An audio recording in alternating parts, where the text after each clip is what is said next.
Direction, choose your own path. Don't just wear anything. Wear garments that mean something. We got hats. We got sweatshirts.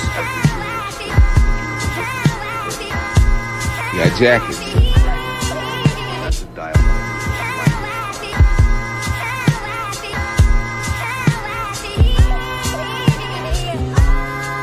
We even got hoodies.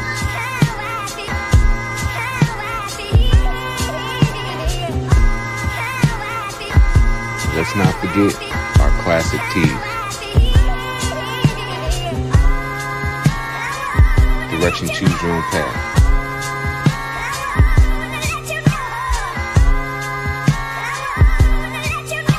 The message is always in the cloth, the colors, the designs, the fit. Basically, pay attention, stay alert, and remember, choose your own path. Direction, choose your own path. You know this is the home of We Major, Me Frosty, Unfamous, and the restricted clothing brands. Let's get it.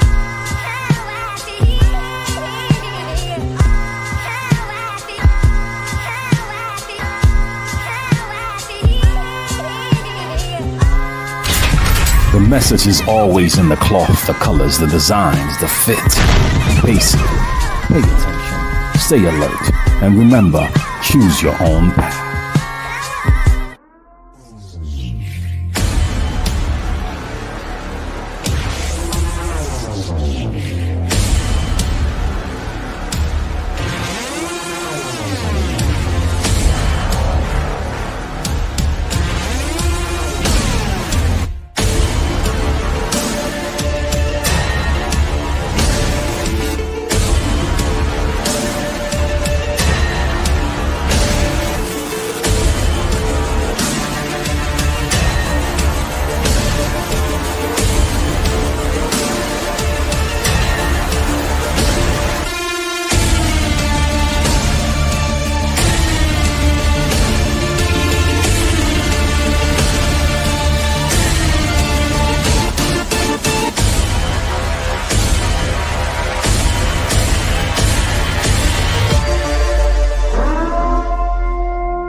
Perfect.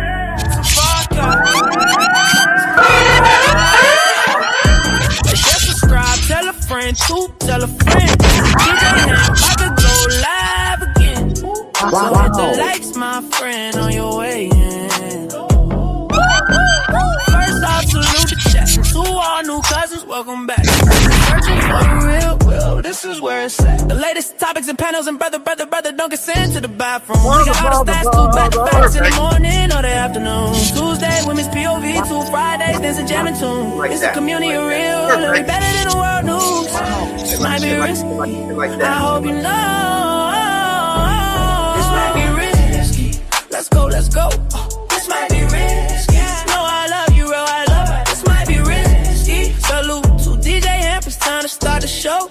Salute to DJ HAMP, it's time to start the show.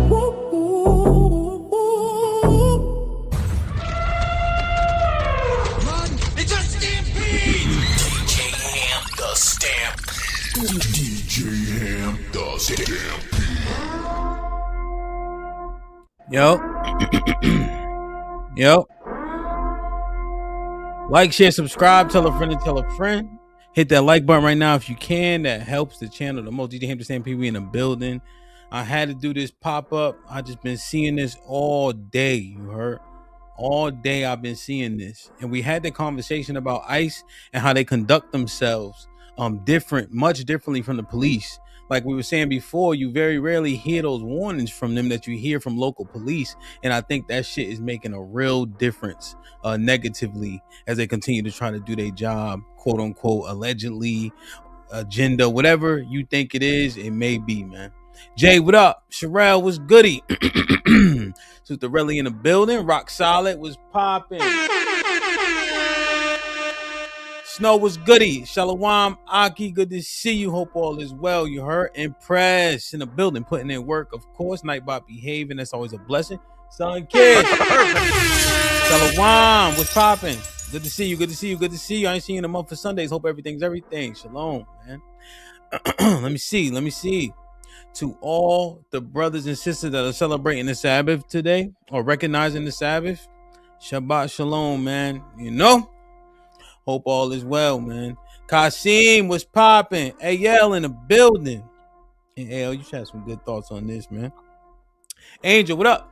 Sunshine, Miss Cantrell, we're gonna get you on the panel one day.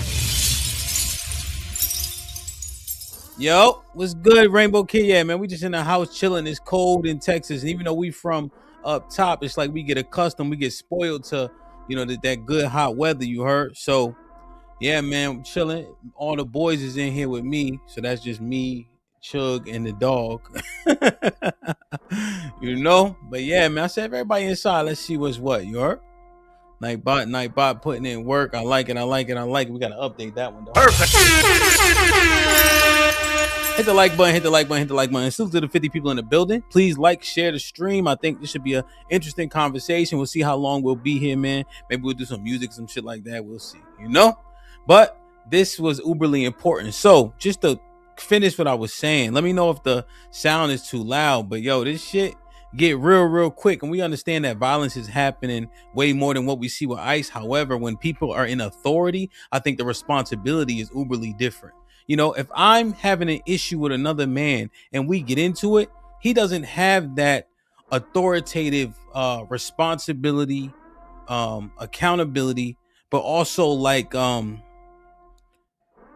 you say, influence over me, you know? So when you see this guy that has the gun on him, I think, right, he's in his mind subconsciously, he's dealing with authority, right? So he's kind of wrestling back, but I don't know. Maybe we got to watch the videos a few different times. But generally, if he was getting jumped, you see people throwing punches and kicks.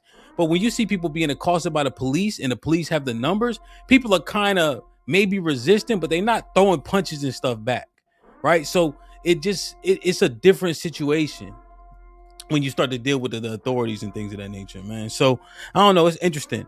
Let me get y'all thoughts in the chat. To the 60 people in the building, let me get y'all thoughts in the chat in terms of what you saw before we watch these videos together. So based on what you've seen so far, give me one word.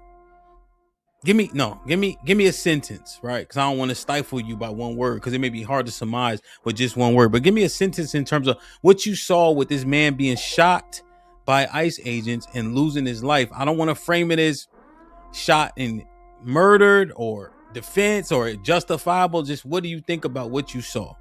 Okay, so Miss Cantrell, haven't seen any of the videos yet. That's good. I saw him in passing. I think I watched one of them where it looks like somebody's filming from within a shop, and then they witness it in real time happening, you know.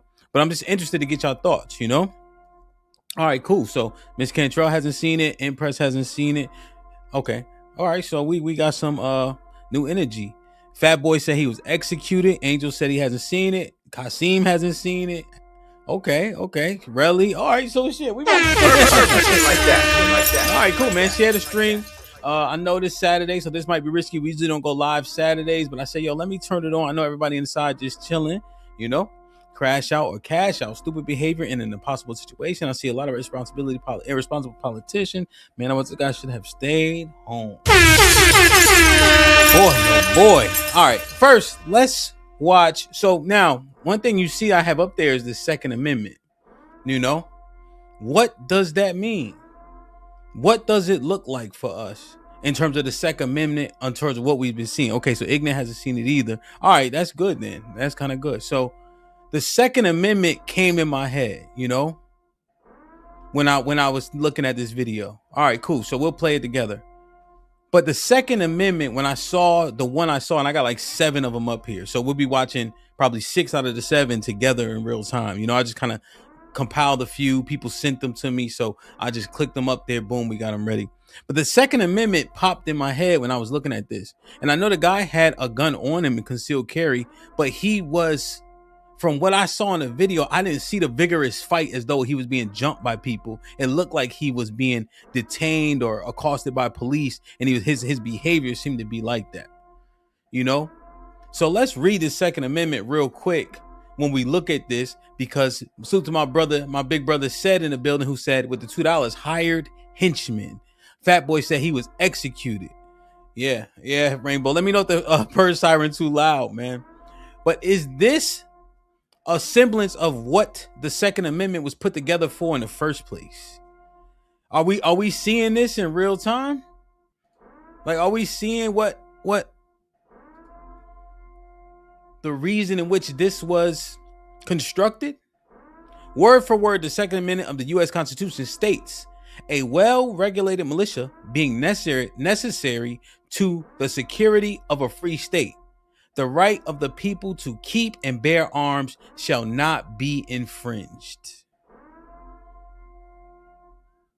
My big brother said hire henchmen.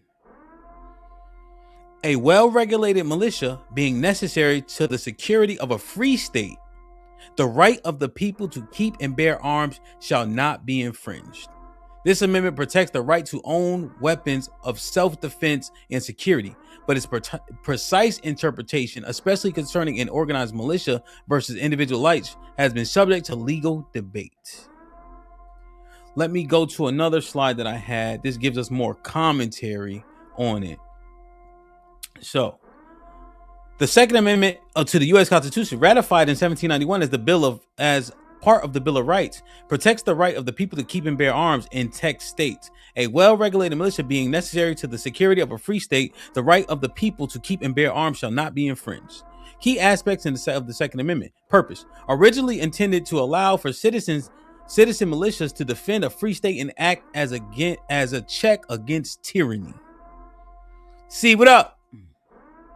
Individual right. The Supreme Court affirmed in the District of Columbia versus Heller in 2008 that the amendment protects an individual's right to possess a firearm unconnected to malicious service, particularly for self-defense in the home.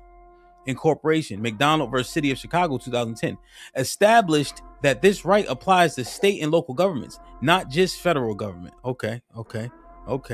Limitations. While the right is protected, it is not unlimited. Courts have held that certain gun safety regulations are constitutional. All right, the siren too loud? All right. I'm going to keep the siren going, right? You can hear me though? All right. So, we kind of have a baseline of the Second Amendment particularly, but it resonated with me. This is one of my first thoughts that I had when I saw this man lose his life, is how I want to say it. You know? Now, who are these protesters? Are we going to find out we got people traveling? Like, what's the boy name that traveled? Kyle Rittenhouse? Or are these people who live in these areas that are actually being affected? Does that even matter? Is travesty anywhere, travesty everywhere? Is tyranny anywhere, tyranny everywhere? You know? Do we have a responsibility to act in these type of situations, or should you stay your ass out the way? What do you guys think? We really got to process this, man. Because who's to say this won't be on your front door? I live in Texas. There is a huge Latino population. You know, we understand that obviously Texas is right where it's at. So we may have an influx of the people that ICE is trying to detain or get out and etc. California, I think less. New Mexico is probably not, just, you know, but the states where you may be concerned, where we live. So here's an interesting thing, right? As we have a conversation in a community that this might be risky, the largest viewership comes out of Texas for this might be risky. So I don't know. Is it more real? But this is all the way up in Minneapolis. So I guess, you know, all the sanctuary cities and the sanctuary states, and you have the influx of this. I don't want to use a word that has a connotation, but this federal agency doing the job, you know, and they have to profile people. I saw one video and I wish I would have, but I was scrolling. It said that they got the kid outside to lure the family outside. So it looked like the kid had a book bag on coming home from school, and they had the kid detained for all intents and purposes to try to lure the family outside. Did you guys see that? You know? So it's interesting. So the Second Amendment popped in my head when I was thinking. Let me know if you guys think it pertains. So if you guys remember, I interviewed Maj Toure, who you see here. I think it was a 5-year-old crash. I'm not sure. He looked pretty young. I think it was a boy. He looked pretty young. So yeah, somewhere around that age for sure. I think it was a 5-year-old. Yes. If somebody has that video, send it to me. This might be risky on IG. I could pull it up real quick if you have it. Oh, wow. What? All right. Can y'all send me that if you don't mind?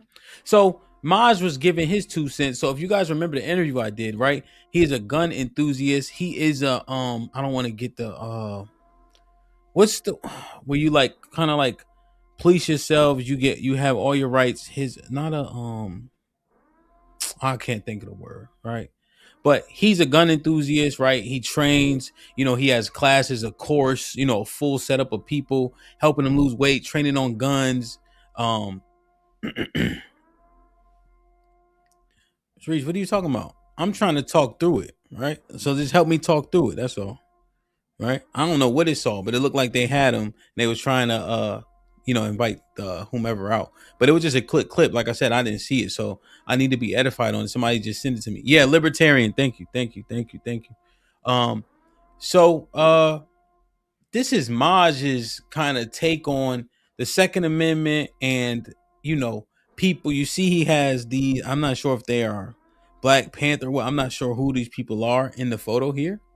But he gives a take interestingly enough, and he's a gun enthusiast, Do not think you could just grab a firearm, throw on some black leather, throw the black fist up, and that make you solid, or that people going to respect you. And no, this does not mean that the Second Amendment needs qualifiers, but solid gun ownership does require a certain level of qualifier. And the qualifier is being informed and knowledgeable, so you're not looking like a moron.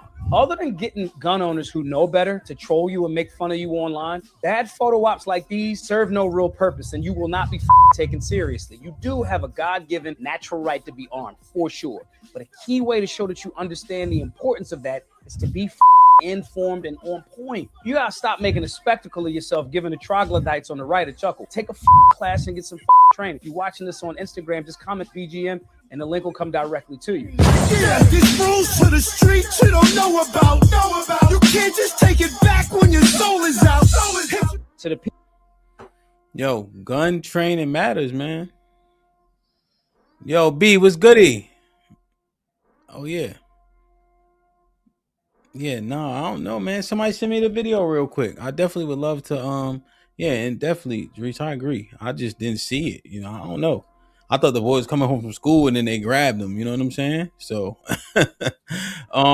damn. So, okay, let me do this, man. I'm gonna drop the link because I definitely need you guys' help in terms of walking through this. I'm just gonna show a couple of videos, see what we can learn, man. So, I wanted to start with this one first because Baller Alert says Kristi Noem stood up and gave a version of today's Minneapolis federal shooting that is now widely rejected by onlookers in recorded footage. Federal officials claim an armed individual approached Border Patrol with a 9mm handgun and quote unquote violent resistance. But multiple videos circulating online show the man holding a phone and being wrestled by ICE agents before shots were fired.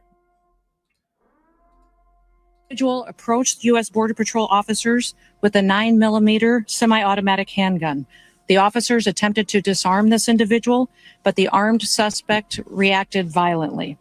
Fearing for his life and for the lives of his fellow officers around him, an agent fired defensive shots.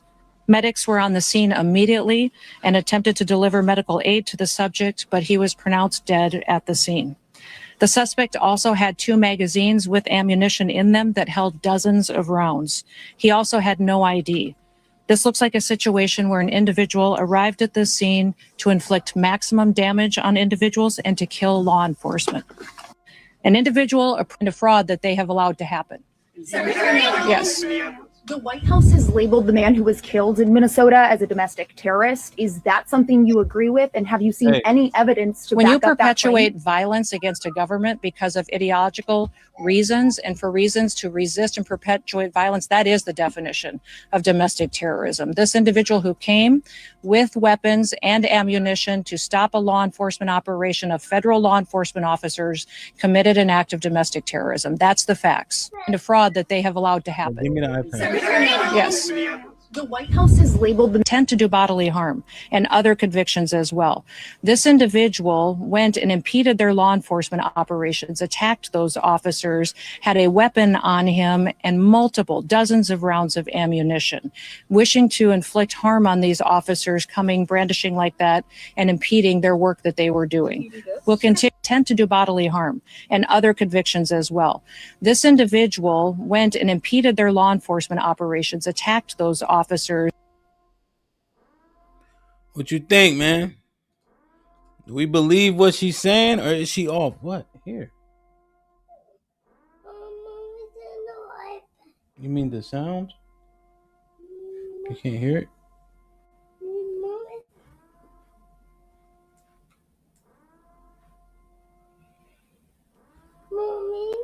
Here. Go sit down. What y'all think? Let me blow this video up here. All right.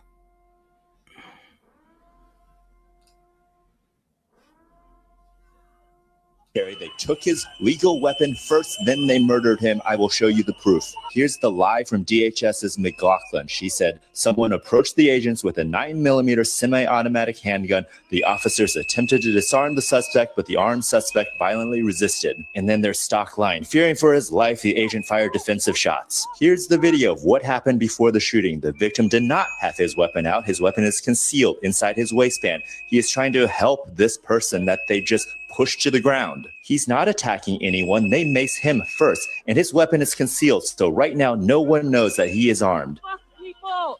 The fuck is wrong with you? Honestly. Now here's the damning evidence that proves this was murder. This agent in the gray hoodie enters the scuffle. Both hands are free, no weapon in his hands. Right here, he reaches into the victim's waistband, takes the victim's legal concealed carry pistol, and he turns and he runs off with the victim's concealed carry pistol, and then the other agents shoot the victim.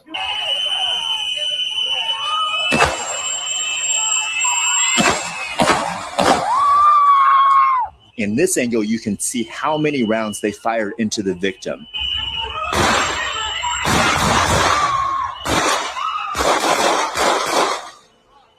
Every single round was fired after the man in gray had already taken the victim's concealed carry weapon.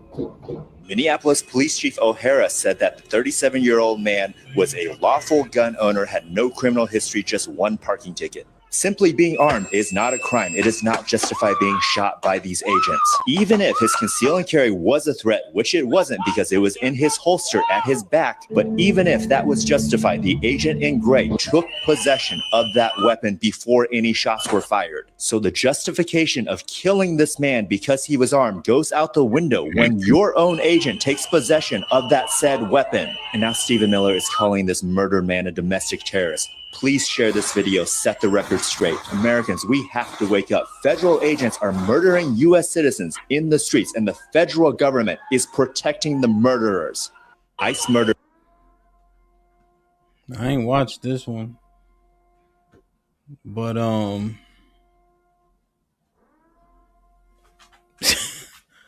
she just bold-faced lied. She just said anything, essentially. She just said anything. It sounded heroic. I just don't know how they think they're going to get that off with all these cameras.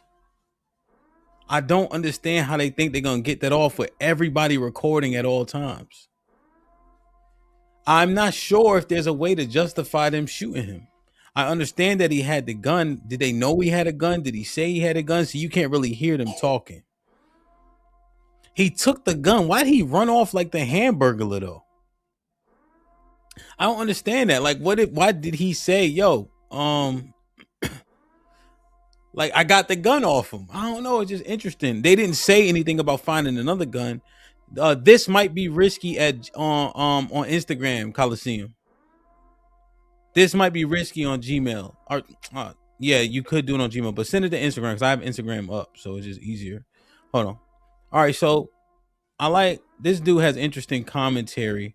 I want to see what angle he has here. So it says, man shot dead by federal immigration officers in Minneapolis. I seen this based off the information I had got earlier. I was 1,000% wrong. I think Because this right here is different. Look at this. Honestly.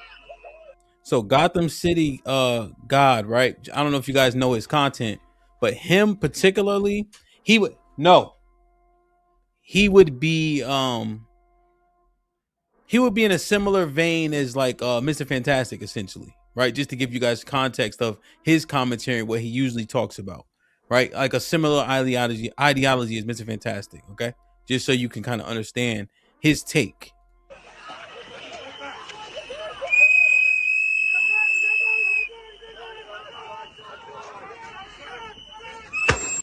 Look, originally the story that I went and Googled first, and this popped up, it said DHS initially characterized the man as an undocumented illegal immigrant who was the target of a targeted operation for violent assault, right?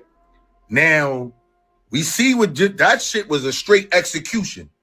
Like, that was an execution. I don't know what, but they was trying to say it was a legal immigrant. He had a gun, but the story says now that the man was identified as a Minneapolis Police Chief Brian O'Hara, later identified the deceased as a 37-year-old white male resident and believed him to be a U.S. citizen and a lawful gun owner with a permit to carry. If that's true, that was cold-blooded murder. And that's what I'm talking about. Gotta call a spade a spade.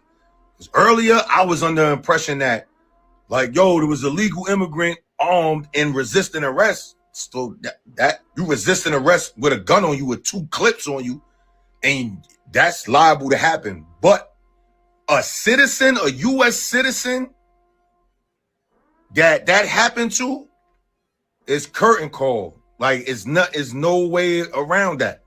Gotham Ghetto Gospel. And you see he's stuttering through it because that's not his normal commentary. So he kind of wrestling with this shit. You know what I mean? So, Baller Alert has it. ICU nurse killed by ICE in Minneapolis has the city demanding answers. Blog by Think Tank. The death of Alex Preddy has stopped Minneapolis in its tracks. Preddy, a 37-year-old intensive care unit nurse, was shot and killed during a federal immigration enforcement operation on the south side of the city. He later died from his injuries. What makes this case hit harder is not just how he died, but who he was while alive. Alex Preddy worked as an ICU nurse at a Veterans Affairs hospital. His job was caring for critically ill patients, many of them veterans, in one of the most demanding spaces in healthcare. Co-workers described him as calm under pressure, deeply compassionate, and committed to helping people survive their worst days. Federal agents with U.S. Immigration and Customs Enforcement were operating in Minneapolis as part of a border enforcement surge that had already drawn protests across the city. Tensions were high. Residents were already upset about the presence of heavily armed federal officers moving through neighborhoods. According to federal authorities, Preddy was shot during the encounter with agents. Officials alleged that he approached officers while armed. Obviously, we saw what we saw. Trigger warning. Okay, so this is the first video.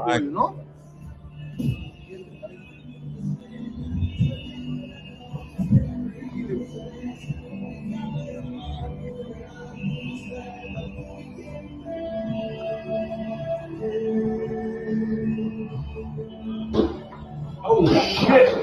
What the fuck? They killed him? Did they fucking kill that guy? Are you fucking kidding me, dude? Not again! Are you fucking kidding me? That guy's dead.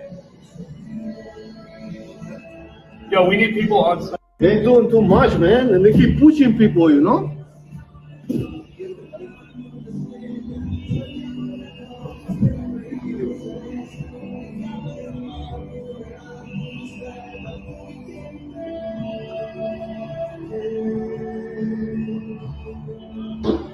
Holy shit!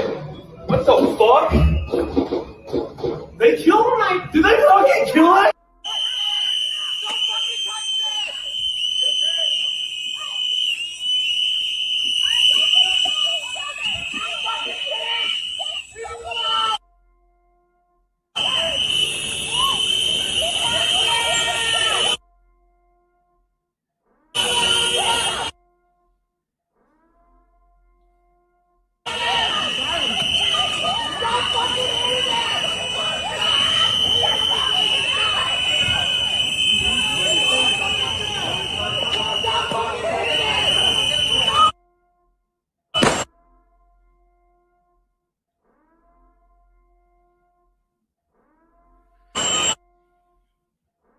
He got the gun right there.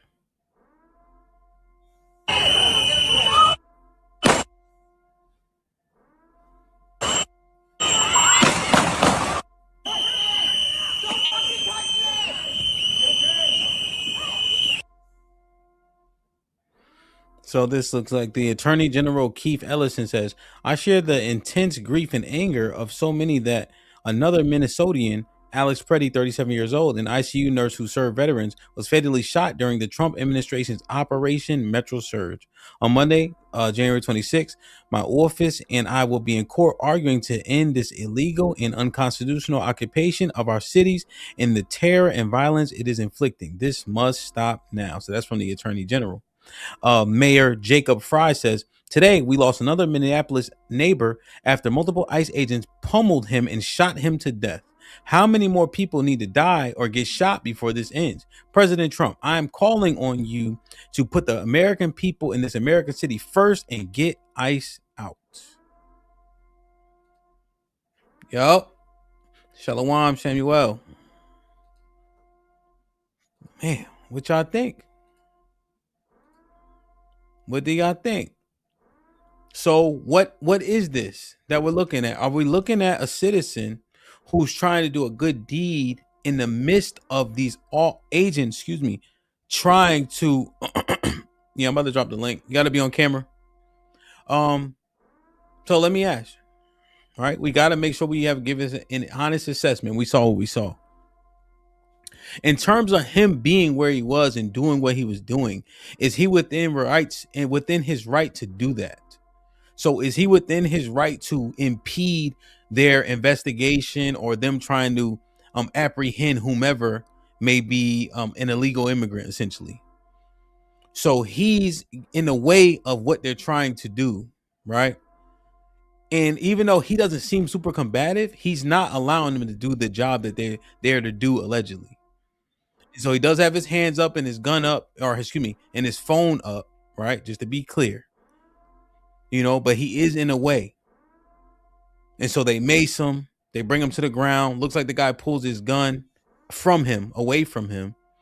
Yeah, I don't know if they thought maybe they didn't know that or whatever the case is, and they killed him. But how does this work? If he's impeding the investigation, does that justify this type of outcome, though? That's the conversation, man. But we saw what we saw. Let's get some assessments, man. Like, share, subscribe, tell a friend and tell a friend. Hit that like button right now if you can. That helps the channel the most. See, Cantrell with the $2 says, fucking with ICE might be risky. Wow. Wow.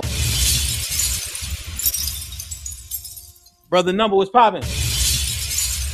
I got Big Set already with the $2 says hired henchman. And Son Kiss with the $5 once again. Shalom. Devin was goody. Yo, you can hear me? Check. Yeah, I hear you. What's the word? No, I think the issue, this is like sad overall. Whoa. Good morning, first and foremost. Oh, good morning. My bad. What's the word, though? Talk your shit. Hold on. My headset's going out. Okay. We can hear you. Me? Yes, we can hear you. Yes. Okay. Yeah, that was my headset going in between my computer and my headset. Gotcha. But yeah, no, good evening, good morning. Mm-hmm. Yeah, no, I think it's all sad. I think the issue is nobody wants this from either side. I think the issue comes into play where I think if anybody's at fault, it's the person who ran off with the gun because he lacked communication. Because when you're in these normal situations where it's high risk and there's weapons involved, people are like, you're yelling gun, gun, gun, and people are on alert. And the first thing, when you hear that, you're going to draw your gun and be prepared to shoot just in case something happens. Yeah. And as they're yelling gun, gun, gun, he runs off with the gun, and he's kind of, if you notice at certain angles, you saw right before he got shot, he's kind of free, reaching around his belt because he could feel that somebody took something off of him. Mm-hmm. So when he does that, and people after somebody's yelled gun, and he's reaching out around himself, and he's already fighting, that's when the shot's taken.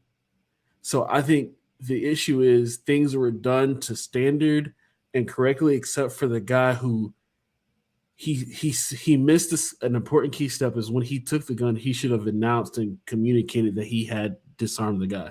He's disarmed, not gun. But this, Yeah, I didn't hear the yelling. Maybe I missed it. Yeah, they communicated there was a gun, and then that's why the guy who actually took the shot pulled his gun, and he was like, like, what's going on? And then all he sees is, people back off a little bit, and he's free reaching around on himself, and that's when he takes those shots. Okay. So it's like there is like nobody. I honestly, I don't think nobody wanted to just straight up kill somebody. I don't think that, but I think it's the guy that he's reaching around, and I think him. Like putting himself it's like as you read the Constitution about the Second Amendment, how it applies to self-defense and home defense, you're not in that situation. You're not in the situation. You've inserted yourself into a hostile situation with these agents.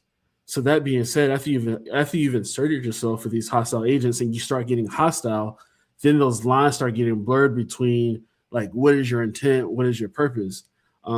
And I think it just overall, just once you got into that scuffle, the lines got blurred. And I think a lack of communication. And I honestly, the number one people I blame is like these ICE raids are happening all over the nation. Why is there only an issue in Minneapolis? Why is there only an issue? It was in Oregon, Portland, or whatever, where they're having the protest. Anywhere else, everything else is working smoothly. You have cooperation, making people things are doing the right things within the law when you're going to all these places. It's literally only the people where they're making them a political pawns and forcing them to just stand up and make stupid decisions. And you're putting like when all these lines are blurred and it's fast paced, when like a bullet split second, you're making people make split second decisions on life altering events, and they're communicating things that are putting people in danger instead of just taking the law. Going in front of a judge, getting people to vote to change the law. And I think it's just sad. Okay. I think the take sounds pretty balanced to me. There's a couple things though, Devin. When they're in these situations, right, there's preparation for these situations, right? These people who are doing these jobs, their duress level, right? When they get discombobulated, they should have a higher threshold than we do, and it seems like, right, because they're doing the job, you see, like that the coaches stay calm, right, like when I do this for a living. And so what scuffs my Timbs is gun, you missing too many steps and people lose their lives. See, that's a part that I just kind of gives me cause for pause, And obviously, they don't have a different threshold to stay calm under duress, because it seems like that people are just acting, But I thought there was a responsibility to be the one that can be calm when shit is hitting the fan, Yeah, I agree with you. I agree with you. Let me give you this one too, right? Another thing is gun, right? Gives me justification to pull mine.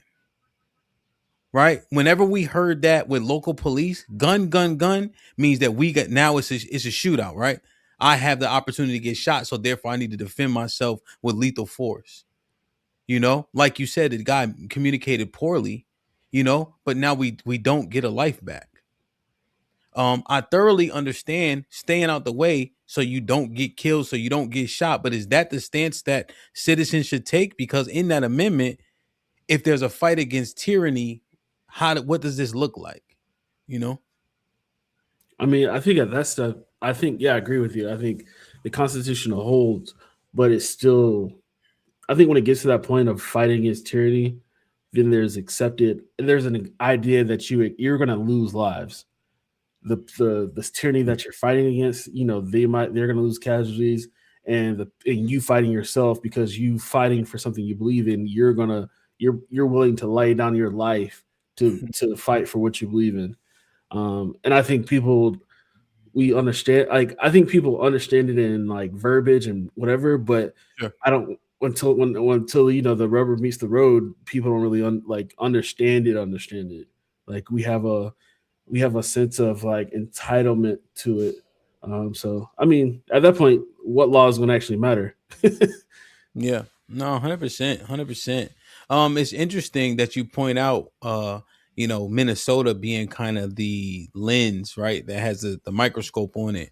What do you think about, if you remember a few months back, they raided that building in Chicago, and there was, alleged to be several, I think MS-13 members or something in there. Yeah, I remember But they that. end up getting everybody out the building, black people included, arresting whoever had a warrant. Black people, but citizens included, right? Because that's what we pretty much kind of define. And then also in California on New Year's, a black man was killed by because the black thing is, I don't even know if that's at the forefront. It was a US citizen shot and killed by an ICE agent. So US citizens were kind of like detained and arrested from a raid by the ICE agents that they were looking for illegals. And then also a US citizen was killed by an ICE agent in Cali. Yeah. I would say, all right, so based off the law that I've seen, um, they were able to conduct that raid. Yeah. But the issue is, and and I totally get your point where it's like it's putting black people in danger and all this other stuff. But it's like, why were these immigrants forced into our communities? And I think just as much as we are seeing people who are willing to fight and stand for the immigrants, illegal immigrants, whatever you want to call them, I think you also see people in the community standing up saying, is like, you didn't give us this money when we asked for it for reparations and XYZ for the community, but you're willing to just throw it out for what? Like, what is the reason?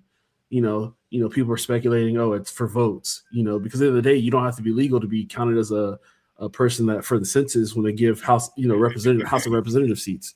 So it's like, I think we are looking at it from a very, 5 foot off the ground lens, when I think people are making decisions at a in the airplane view of like how they're moving.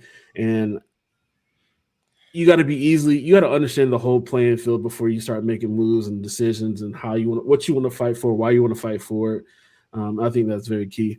But overall, I think it's sad that it's had to happen. But you got to ask, who put you in that situation? Yeah, who put them in the situation? I mean, I think when it comes to people who are out there protesting, you're fighting, like we said before, you're fighting. If you want to fight against tyranny, there's accepted losses and things you want to do. I think I want to go back. I think that's like a gap in training. I want to say that's a gap in training where the guy ran off with the gun and didn't communicate. I think that's definitely a gap in training. But I think per training, I think the guy reacted accordingly to what is taught to a lot of people in training in those situations. Gun. The guy's reaching around, trying to grabbing at something. You take that shot, because at the end of the day, it only takes a split second for you to be gone. Okay. So you think there is some training taking place, which is why they fire so quickly? D Savage, it was a citizen, an ICU nurse that works at the veteran hospital, 37-year-old Minnesota resident. His record consists of a speeding ticket. I'm just saying that to give D Savage the entire context. So I want to look at this one here, because somebody Key just sent this to me. So let me see if this shows something different. Trigger warning. So here's the guy, right? He's waving a car by, got his phone out. As this perspective is from the woman in pink, and it is of ICE agents, unidentifiable and masked agents. They look like a gang initiation where they beat up 37-year-old Alex Jeffrey Preddy. And the result is they end up murdering him. This is outrageous. He was doing nothing more than exercising his First Amendment right to film. I'm told he's a registered nurse, and there's been some reports that maybe he had a gun on him. Just because someone has a gun on them does not give a blanket excuse to commit murder. This is outrageous. Here's the full video. My heart goes out to his family, and there is nothing more. This is domestic terrorism right in front of us.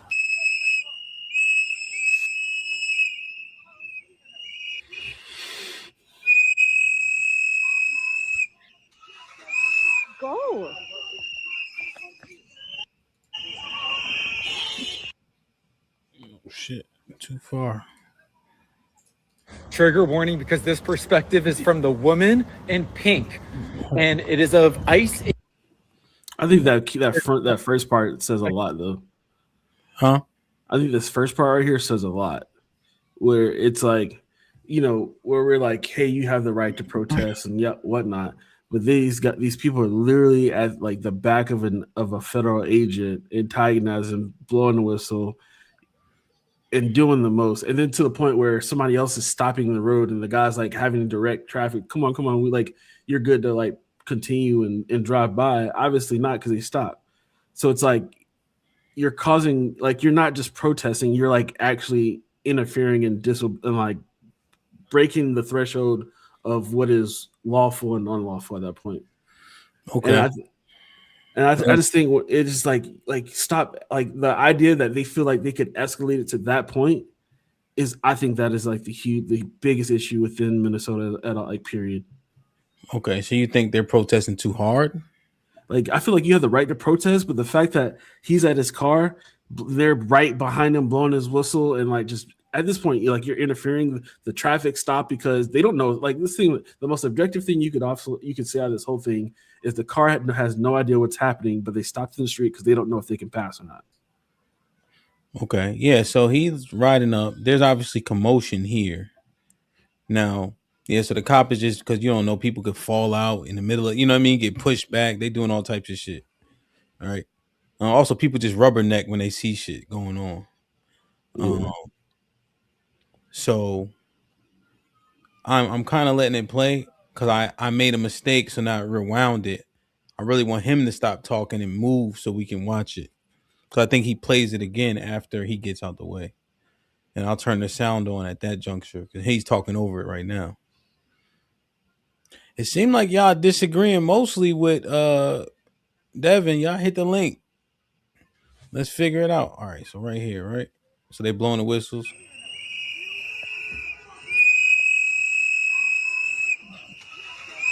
Go.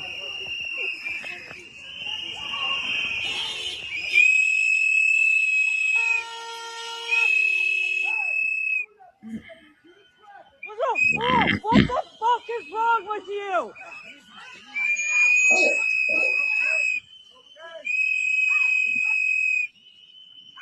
So he pushes her down, and he does kind of push the agent's hand away there.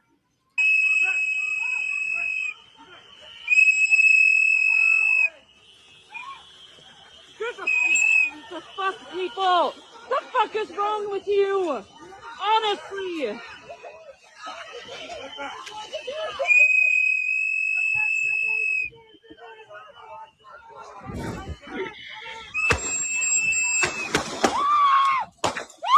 Yeah, I think that was the most important part. Is like they were like, they announced the gun, and you saw everybody kind of like back up, and he's like reaching around. Why am I so. missing it? I cannot hear them say gun. Yeah, it's, you would have to. I've seen it in a separate video. I don't have it, but I saw it in a separate video. Because like right when that guy that actually, the guy that actually grabs it is the one that identified it and called it out. But that's what I'm saying. He called it out and ran and didn't communicate. And I think that's, if I put any like lapse of training and stuff on that, is that specific moment right there.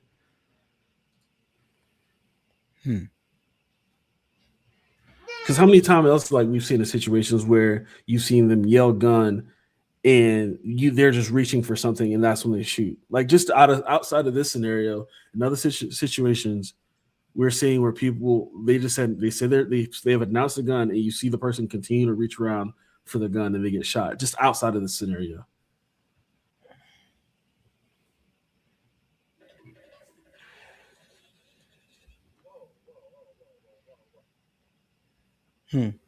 Is that, am I breaking up? No, I hear you fine. Here. Damn. Okay. So there, I think there's one discrepancy is just the gun yell, man. I understand your explanation. Because I'm listening for it, and we had a few different angles. I'm just not hearing it. And so, do you think people should just stay out the way? I mean, as a first step, yes, I feel like that's the number one thing. Like that is literally the only difference between any other state, any other location is the people who are inserting themselves in the situation. Like now we're having to split hairs and try to dissect law, et cetera, et cetera. Like we shouldn't be in this situation, like to begin with. Well, so what comes first, though, the chicken or the egg? Well, that would be them not interfering with law enforcement. Title 18. Like that's if you want to say that's the beginning, and that's why I put more onus on this is because I feel sad for the people because I feel like I've seen so many people feed into false information trying to advocate for their side that they're just passing the common sense part of it of how much they feel like I have a right to do this. This is how bad it's getting. They feel like I have the right to do this and then antagonize and push it so much because I know I have lawmakers within my city willing to fight for me to do the things that are breaking the law. Okay. So I saw a little bit of OG Rockstar's commentary in the chat. So I think I might know where he's coming from, but he usually has a nuanced take. Rockstar, what's popping? What's good, Aaron? What's good? How you doing, Mr. David? What's up? Good, all right. Man. Yeah, what's the deal, man? What you think, man? I'm looking at it. Devin saying, "Hey, man, he hit us with the Mr. Miyagi, man. Best defense, no B there, man. He said, listen, you impede I mean, you heard him. What you think? Yeah. Two things can be true at the same time. Definitely, it was murder. You know what I mean? I'm not sure. Not saying it won't be justified. I'm like you. We couldn't hear him. But we got good eyes. We did see that he did take the gun away from him, and they shot afterwards several times. One of the things you said that was important for people to pay attention to is when you supposed to be qualified for certain positions, then you supposed to be able to move a little different. And again, I hate to bring this up, but we box, right? So we understand that we have to exercise, our duty when we're in that ring within the parameters of the rules that are given to us, right? And so let's use this for example. There have been a time or two where I got hit with a low blow. Yeah. But I still cannot go back and then hit him with a low blow. Low blow. Yeah. I have to stay within the rules of the parameters of the game, right? Yeah. And so that's the example I'm kind of using when I see some of these situations. I agree with you. Like you got to practice discernment. You are supposed to be qualified to handle these things. Now, I also agree with Devin too, because when it comes to rules of war, sometimes the rules change. At the end of the day, the number one rule is to survive. And so I agree with Devin.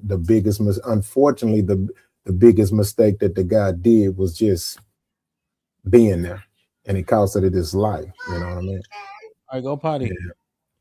So the rules of war actually aren't that loose, though.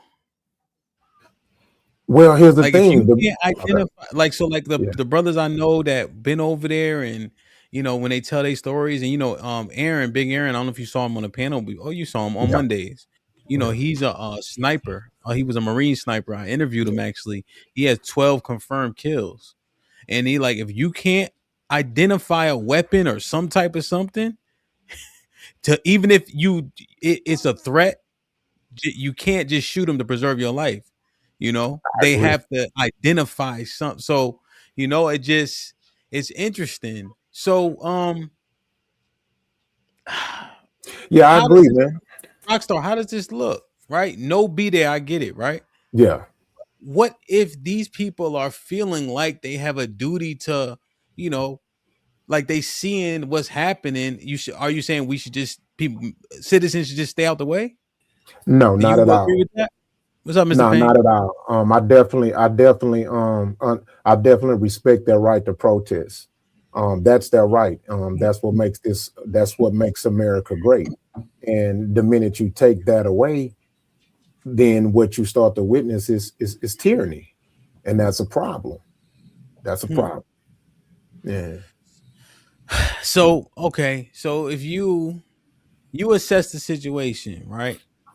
And I understand there's things that Devin said have merit along with what we saw.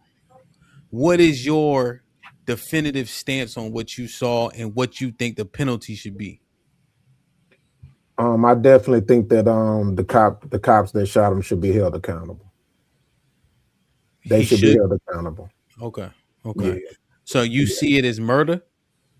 Yeah, I definitely see it as murder. I mean, at the least, manslaughter for sure. Okay. But you see what they did as wrong, even though the guy was there when he made a choice to be. What you saw in that video is murder, and it sounds like the second degree. Don't seem like, obviously it's preemptive, and at the very least manslaughter. Okay. Yeah, most definitely. I guess it's more than one way to look at it, but I kind of look at it like this, like, right?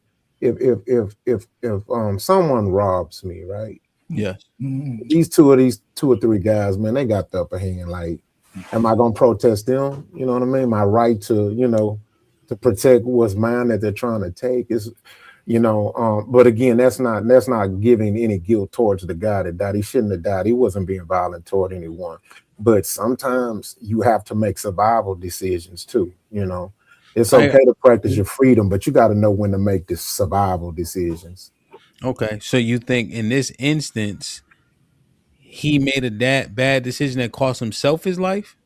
No, I don't think he made a bad decision at all. I just think that once they got a hold, if that was me and I was protesting and I know I got an armed weapon on me, Close the door, Joe. Yeah. Once I see that they have the upper hand on me, I'm just gonna let them know, hey, look, man, I got my weapon on me, man. Because at this point, now it's 4 guys with guns who I don't want to give them the green. I don't want to give them the free kill. I don't want to give them that, man. Okay. Yeah, I just think, there's things I would have definitely done like him when you have your gun on you, your vigilance and responsibility changes. Exactly. So if I'm assessing him, I just not in the middle of it, turning my back. I got the gun in my back, right? If I'm trying to say I have a gun in the midst of me getting, pummel essentially, because that's what was happening, right? They macing him and all that. It's too late then. I agree. So I'm assessing it, but I just, in terms of if I'm trying to say what would I do playing Monday morning quarterback, which is unfair because the man is dead, Let me get Mr. Payne in. We'll circle it back around, man. There's a lot of strong opinions in the chat. The link is open, man. I know that camera be spooky. I know, but you'll be all right. Hey, what's Mr. going Payne, on? what's going on? What's going on, Hemp? Can you hear me? Yes, sir. Hey, gentlemen, what's going on? Hey, listen, man, I got a whole different take on this. First of all, the investigation has to ensue. I do believe that the federal government should let some state actors be actively in the investigation. Listen, this shit didn't happen in a vacuum. The people of Minnesota have been openly violent against ICE.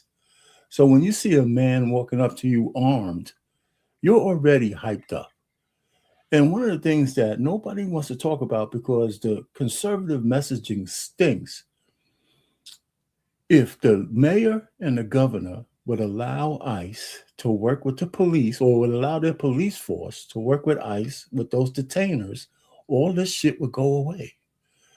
Because they would be able to get the people they want from the jail cells, from the courtrooms, from places of safety.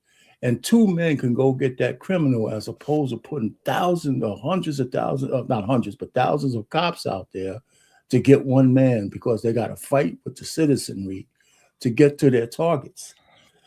So does this guy deserve to die? Well, let the investigation do it. But if you, listen, if you're a gun carrier legally, you're walking up to armed men with a gun on in this kind of environment. And tend to expect them to think that you're not a nefarious actor. It's nonsensical. And so, did he deserve to die? I mean, let the investigation come out with that one. But but what you think? These guys being hyped up. What you think? But let me get to the main point. First, let me ask you what you think. Okay, go ahead. I'm sorry. What you think? Did he deserve to die? No, I didn't say that. I'm asking. No, he didn't. I'm not going to say the man deserved to die. He deserved to be a person who should be responsible carrying a firearm in opposition to ICE agents who are already hyped up. Okay. It's like me going, if I'm a Crip and I'm walking, and I'm in opposition to the Bloods and I'm walking in their territory fully armed, what are they going to expect? Okay. So play stupid games sentiment. Now, what was the main point you were trying to make? The main point is, I'm telling you, all this goes away if the mayor and the governor stop talking that bullshit and let the police and ICE work together so they can get the worst of the worst illegal immigrants out of the country. And we got parallels. We remember when CIA and FBI couldn't work together and the World Trade Centers fell.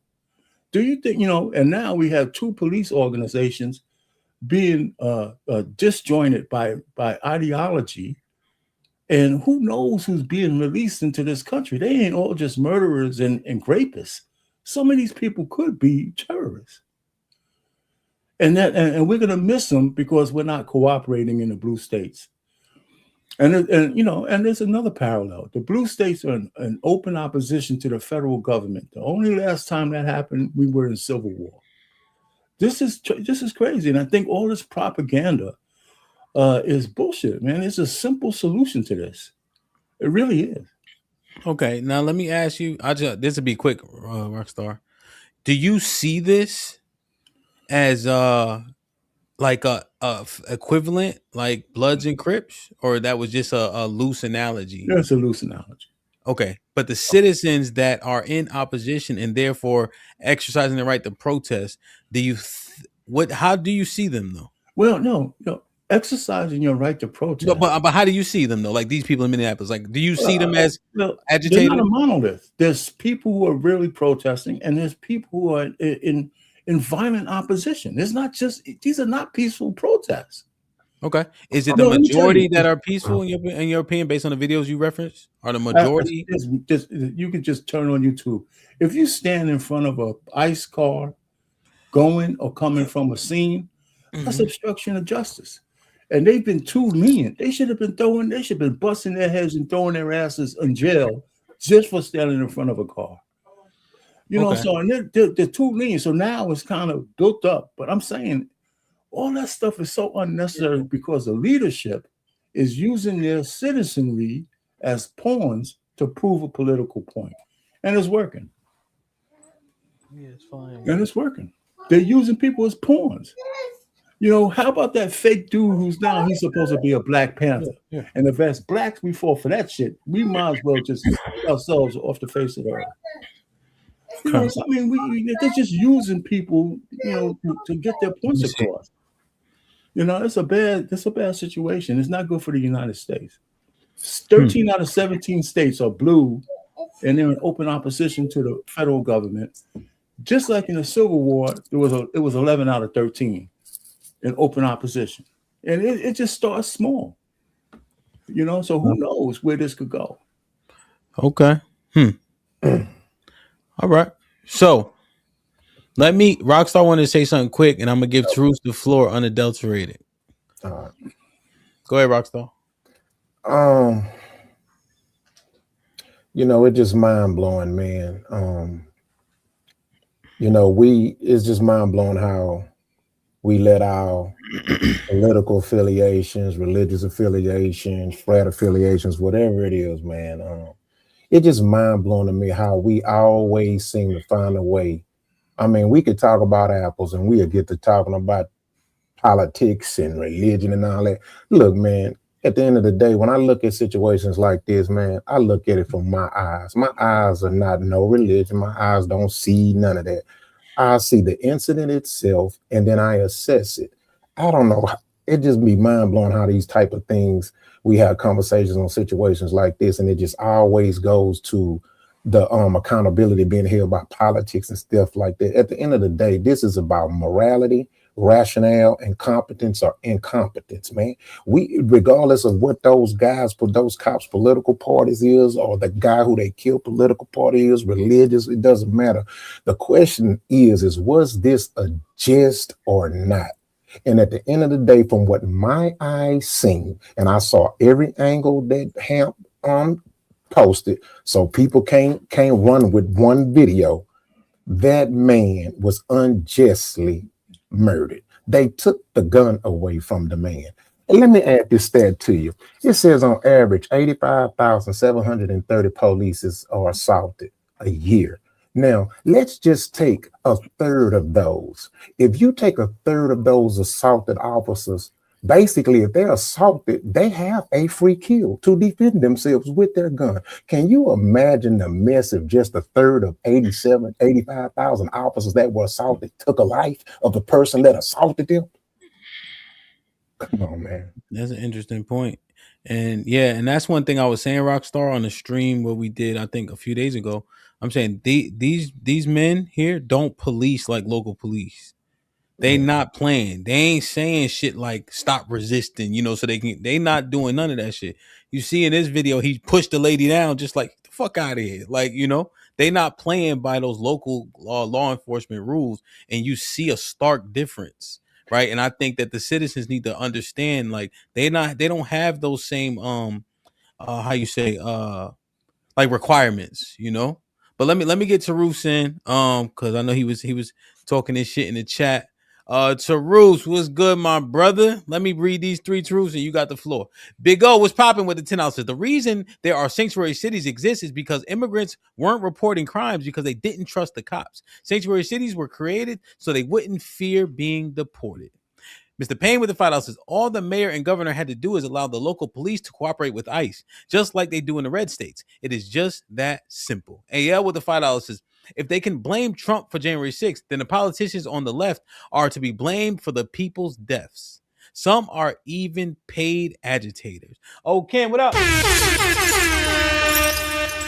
Tarus, what's good, my brother? I'm not good. I'm not good, Hamp. Can you hear me? Yes, sir. We can hear you well. Hi to everybody on the panel. Good morning.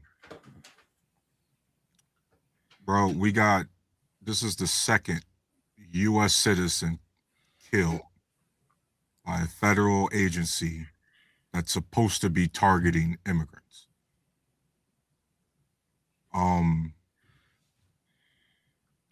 And then all I've gotten from the guests on the panel so far is comply or die. All I've gotten is, yes, Master, I want the Patriot Act more. Yes, Master, I need the expansion of the NSA. Yes, Master, I need my defense contracting stocks to go through the roof. Yeah, Payne, talking directly to you. No, you're not. I'm definitely talking to you, bro. We're gonna have to put some questions. This shit, like, this shit is so crazy. Like Hamp, first and foremost, there's a whole bunch of angles that's been placed together. And it started off with ICE pepper spraying the dog shit out of somebody. Not just pepper spray like in the defense posture where, hey, spray back so you could walk back. He's spraying them like he's trying to hose down a dog, Ham. And that nurse instinct kicks in. He's in there trying to cover that guy. You got 5 or 6 ICE agents, by the way, who've only been trained a max 47 days, Hamp. That 47 days, we already been through it, by the way, intentional. Because they love their image and they stereotype. You get what I mean? And so you got a guy who, by the way, through this entire thing, guns on the back. He ain't reached for it once. 5, 6 guys, 5, 6 agents tackle him, successfully take him to the freaking ground. We're all watching the same video, right? 5, 6 agents successfully take him to the ground. By the way, for those wondering about, they didn't hear the gun again in the other angle because that whistle is like somebody's blowing the whistle on the other angle. You actually don't hear the whistle. You hear one of the ICE agents yelling, gun, gun, gun. Hamp, he yelled that after one of the ICE agents already removed the gun from the suspect. They shot this dude unarmed 6, 7 times. For God's sakes, Hamp, they shot that dude. He kept shooting him when he was motionless. And by the way, the bootlicking from Devin and Payne, you know what's crazy, Ham? When the thing first dropped, DHS and Ice Barbie said this was an illegal immigrant. Did Payne believe them then? Did Devin believe them then when they first said, no, this is a legal immigrant? Did Payne believe Ice Barbie and DHS then when they changed their story and said, well, hey, this is a terrorist? Right? Then we all watched the videos. No, that ain't no terrorism. Not even close to being terrorist activity. But you see, this is why I call it bootlicking, because they're going to move the goalposts right along with their leadership who moves the goalpost. And I'm so sick of this shit, bro. This comply or die, like, nah, dog. It be coming from dudes who be talking about this masculine shit the most. Man, they just be licking that boot. That shit is crazy.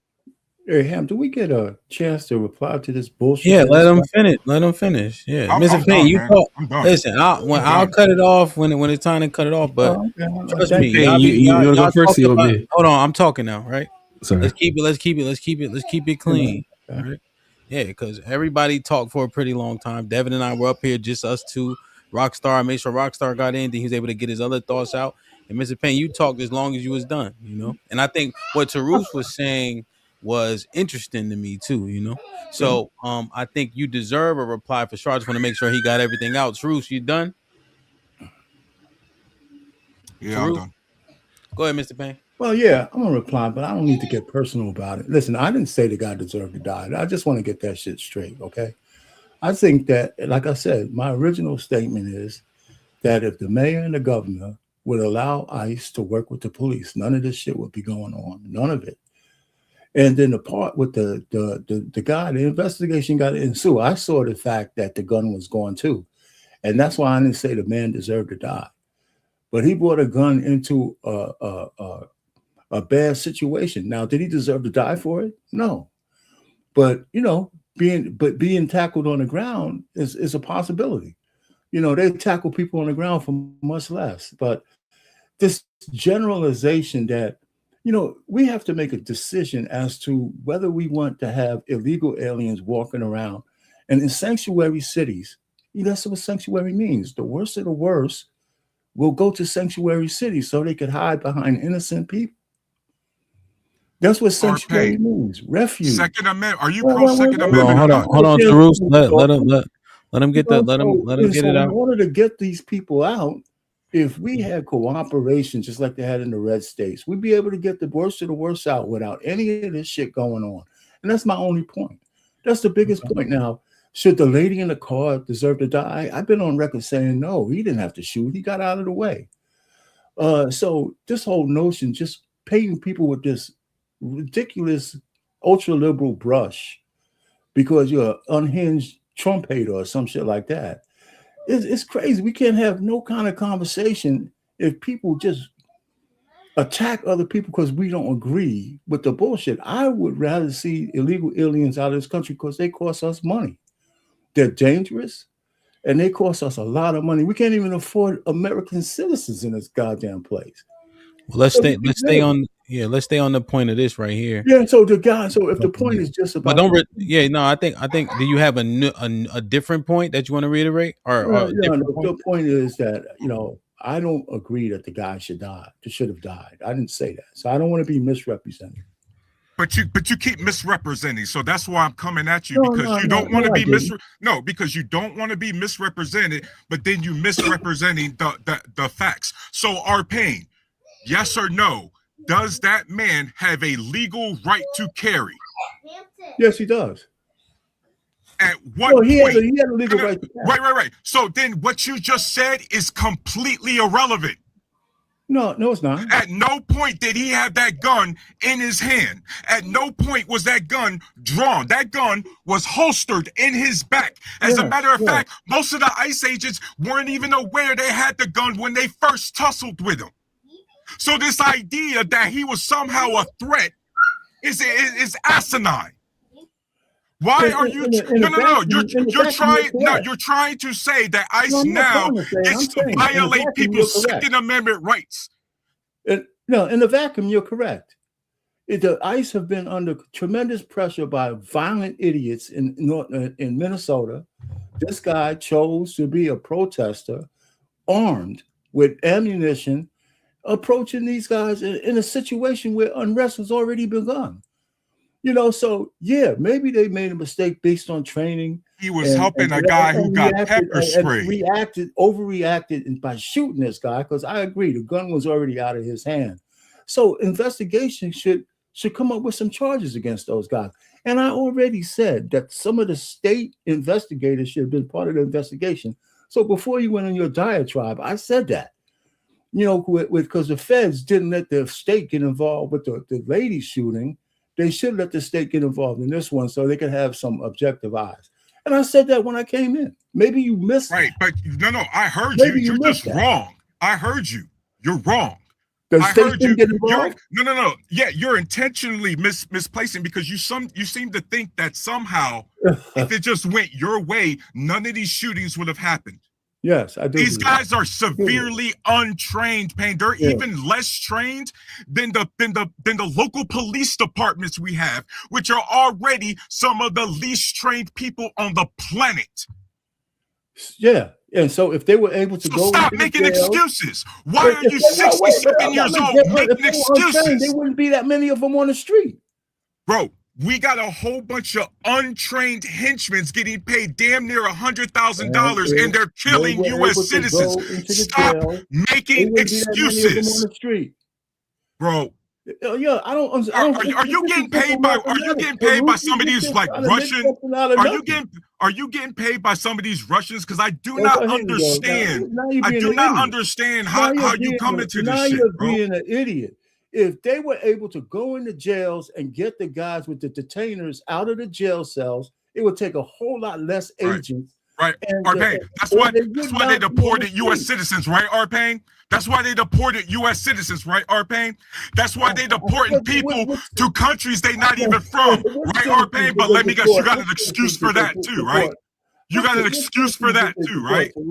Now you're moving the goalposts. No, I'm not moving the goalposts. You got it. No, because HAMP, that is textbook bootlicking. No matter what happens, there's an excuse. You see the people in the HAMP, the people in the chat, they keep repeating the same thing that's wrong. It's not black people's business. Well, tell that to the black guy that got killed by ICE. That ain't none of his business. Everybody somehow think, right? You see, HAMP, this I be telling you, bro, our country's so big that a lot of times people don't view this. Stop, Arpane, respectfully, you're not saying anything. Arpane, a lot of the problem is our country is so big, a lot of people don't even think this is real. You don't look and you don't see this in your neighborhood like that. So you're like, man, is this being overhyped? Is this an exaggeration? Well, damn, man. Then you got to go to the micro level. Is that family who lost a loved one? Is that an exaggeration? Right? That was a veteran. That was a former vet working at the VA, a nurse at the ICU. That's one of the best that we got to offer. By the way, that person right there that they killed him, more qualified than anybody in the federal cabinet right now. And they murdered him. And all you get is comply or die. This shit is lame, man. So Tarus, huh? I hope this guy never get in charge of anything, because the country would be destroyed if people who believe this bullshit. Well, Arpane, people like you are in charge, and the country's already destroyed. So no, they're not. Bro, we're $39 $39 trillion in debt. We have no allies. Canada just signed a trade deal, and now federal agents is killing U.S. citizens in the street. Yeah, bro, you're doing a great job. The debt is a bipartisan issue. You can't put that on. Now. Well, so let me do this though, because I know, Tarus, you had also said that did you remember what you wanted? Did you have something directly for Devin, or it was just his overall sentiment? Yeah, give Devin some. Leave me alone. Give Devin, my biggest pushback is you framing it as a war. As somebody who's deployed twice, I really need people to stop framing this as if we're at war in our own country. This is not a war, and yet this is HAMP. This is dehumanizing tactics like you use toward others. And guess what? ICE agents, they're using that whether you're a legal immigrant, illegal immigrant, or U.S. citizen. Because when you're framing it, when you're thinking about it from a war term, oh, this is an invasion, this is the enemy, it's a lot easier to do cruel shit because you view them as subhuman. Okay, yeah, I see that. It's almost like you characterize them a particular way, so it makes it easy to do what you're doing. Yeah, Easier. you don't view them as, damn, that could be my kid, that could be my wife. You don't view them as, not even second class human beings, bro, or second class citizens. That's interesting. For everybody, I'm gonna land my plane here. For everybody who wants like real hard historical evidence, go look what the Japanese did to the Chinese, the Cambodians, and all that leading up to World War II. Holy crap! Are you making an equivalency there? I'm saying history likes to echo. It don't rhyme, but it likes to echo. Okay. Go ahead, Devin. Then I'm gonna get James in. Go ahead. Okay. Yeah, I think the issue is, I'm a veteran, and yes, I do think through a lot of things when it comes to military. 75th Ranger Regiment Special Operations, focused on the actual legal aspect of war. Also, my dad actually retired from the arms from being a police officer, did over a couple decades there, so I understand the aspects of things there also. So that being said, no, it's and You I said think what? that, You said you used to be a police officer for 20 years? No, my dad. I grew up in a police officer household.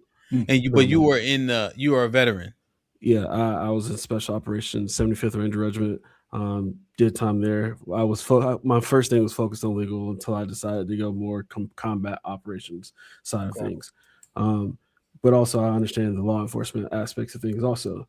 The issue is what happens is when we're having these conversations, they become very emotional. And that's the thing, is like you can't make laws and regulations and how people react emotionally, especially in situations that are split second decision making. So I think what happens is we like to conflate the Black experience and trauma into all situations, but as you're seeing now with ICE, it has nothing to do with who you are as a gender, creed, wherever you like. They don't know that.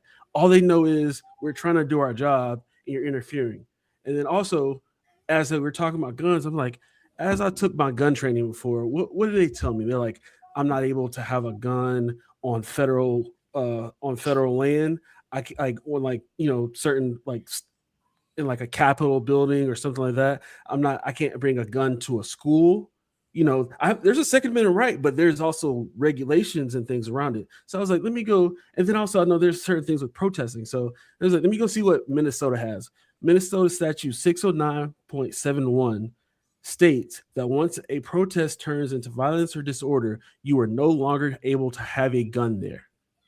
And as we've stated before, like I said, these people, the politicians there in Minneapolis, or I think it's the law is Minnesota law, but in Minneapolis, we've already said that these people are not toning down the volume, and they're escalating. And that's what Payne was saying. Nobody wants this guy to be dead. What we're saying is we're not taking responsibility for the rhetoric and what we're doing to gas these people up to put their lives in danger. We're gassing these people up. And I also said before, I think the issue was there was lack of communication. I said that.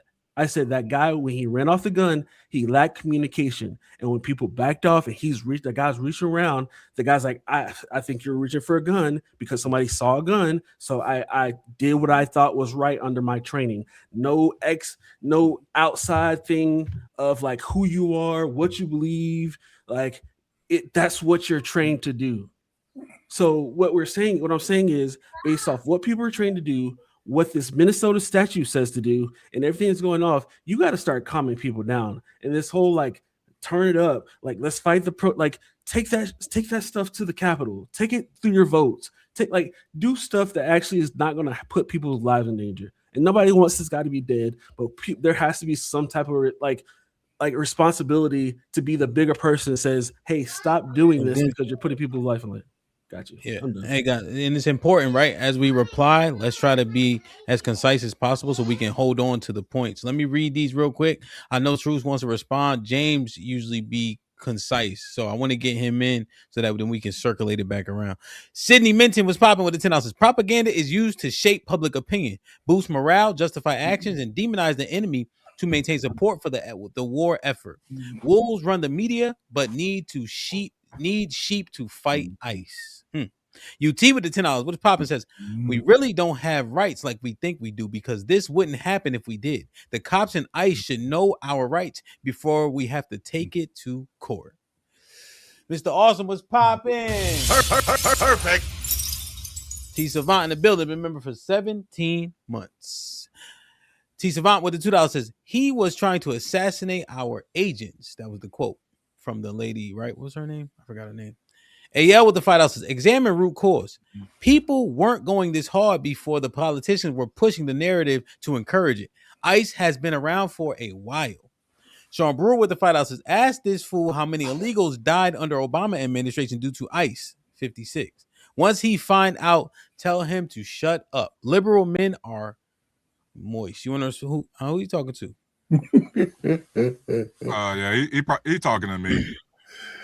You want to respond to this? No. Romello was popping with the $10 says, I travel for my job and the majority of us don't care for the immigrants. I deal with state and sheriffs in multiple states, and Tarus, you have no ideal of real. They know their own is the issue. UT with the $2 says, if that's what they train to do, we have no rights. Big O with the $2 says, he said gun to make the guy to shoot legal. AL with the $5 says, for your information, this environment was hyped up way before ICE officers were deployed under Trump. He wasn't even sworn in yet, and it was up. James, what's popping? Shalom. Hey, shalom, brother. What's going on? Everything, man. What's goody? Hey, is everything good over here too, man? Same thing. Man, one thing that kind of sparked my ear is when we gave justification of the guy jumping into the law enforcement investigation, saying that he's a nurse, right? There's no training for no nurse to jump into law enforcement to stop them from doing something, right? I'm a comeback veteran too as well. I was a corpsman, so I'm in the medical with the Marines. We're not jumping into no law enforcement when I see somebody get tased, right? We wait till they get out the way, and then we come and treat them and stuff like that. So I think that's like kind of a bad faith argument to kind of say, hey, that's your justification for him to get in that. You know what I'm saying? He should have stayed out the way, you know what I mean? And then he could have said, hey, I can help. I'm a nurse, you know what I mean? When the medics and all that stuff came after he got arrested. You know what I mean? So we got to stop being like emotional. Let them do their job. I don't like nobody getting in my way when I do my job, whatever, right? I might not agree with everything other people are doing, but we kind of got to stay out the way and then help how we can. That's what I had to say on that. Okay. So yeah, true. So you had mentioned that. So it looks like you could probably reply to Devin and James. Go ahead. Yeah. So I keep being told not to be emotional by people who don't say anything about the administration using emotion to recruit ICE in the first place. We don't say anything about the president who's emotional and tweets at 2 o'clock in the morning like a pissed off teenager. Who, by the way, James, when I land my plane, I need you to explain to me what the Monroe Doctrine is. You know, that's code for Monroe Doctrine. That's what President Trump says. That's part of the reason we're getting this whole shit show as it is right now in ICE. So keep that in mind, the Monroe Doctrine. By the way, this is the second time, Hamp, they mentioned the gun law in Minnesota as if that was that made anything relevant, and I'm going to push back against that again because he was legally carrying. It was not considered a riot. Devin's trying to classify something that was never officially classified that way. So it's so funny when he talks about legality because it was just a normal protest. So guess what? He was absolutely well within his right to be carrying as a CCW holder. So I really, so Hamp, respectfully, or not respectfully to you, but respectfully to our guests, let's make sure that we're also speaking the facts here, because you guys want to talk about emotion, but at least I'm using facts in my emotion, and you guys are using misinformation in your stoicism. Yo, yeah, James, you got it. Go ahead. My bad. Go ahead, James. I was gonna say he didn't address my point that I made. He just said the emotion. That's it. I said it's none in nursing or nowhere for you to jump into a law enforcement. Can you please address that point? That's what I wanted to address. Hamp, can you pull up the video? Can we all watch that together?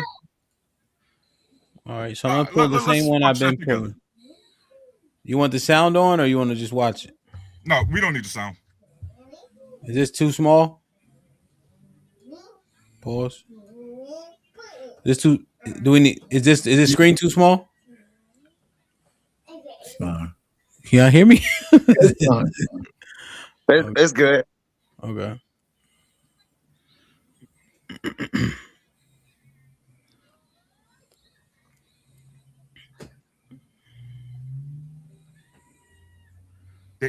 Have you noticed the dude ain't touched the ICE agents once yet? I thought he touched him when he was trying to get in the middle of her and the kid. Go ahead and rewind that. This Instagram, so don't let me rewind. Look at that pistol whip. Hey James, where they teach that at? Where they teach that pistol whipping at, James? You still ain't answered my question yet. Oh, the video's about to answer the question. That's why I asked to pull it up. Yeah, I'm just gonna let it play because it's on Instagram. So this one shows all the angles. So that's why I like this one. So this kind of is so it started over. So he's shot now. Look at that. They still shooting. You see the discharge of the firearm right there? That dude is laying motionless and he's still firing at him. Hamp, I might need your help because I don't think you understand what I'm asking him. No, I understand. That's why I asked Hamp to go to the beginning so we see. Because James, you're asking basically what led to it, right? The first Why did he jump in? Why did he feel like he got to jump in? That's what you asked. No, I said, where in nursing do they teach nurses to jump in the law enforcement to stop them? All right. That's not taught. So after I literally said he was trying to treat the person who got sprayed. They are taught to try to help people. Don't try to misframe what I said, bro. Don't misframe what I said. No, you was already wrong with the gun stuff, and now you're trying to misframe what I said, dog. If somebody's getting arrested, they're not taught to stop the arrest and try to help. No. Does that look like an arrest, or does that look like the ICE agents just pushing people? All right, part of that looks like a detainment to you? Let's assess this one, right? Because this is the beginning, right? And then we can have the conversation. I just want to make sure we assess. So he's right here. Can y'all see my mouse? So he's right. Hold on. Let me switch the screen so it'll be. All right, this is a little better, right? Yeah. So this is him, right? Oh, you can't see it now, but so he's right there. He has a phone out recording. He walking up. Leave the sound off. Everything you're doing legal. Okay. Push. Just push that person. Now he's getting sprayed. He's trying to help the person that got pushed. He's in the way. Getting sprayed. It's in the way. It's like he covering. He's in the way. Just comply or die. Kind of bootleg, man. Oh my God, bro. This is worse. The more we watch it, the worse it gets. And they got him down. And that's the questionable part. Bro. Those things are the extra shots is definitely. He put it. Look, you see once again. So we've already been through it. 2 people on the panel already. 3 people on the panel. Misinformed the panel about the freaking gun laws. They keep going with the narrative that the DHS themselves keep changing. And then we just watched the video again where this guy, he didn't try to push the law enforcement out the way and try to interfere with the freaking enforcement. James just saw with his own eyes that ICE agent literally pushed that lady down to the ground. Did he reach for his handcuffs? No, he reached for his pepper spray. That's what James saw.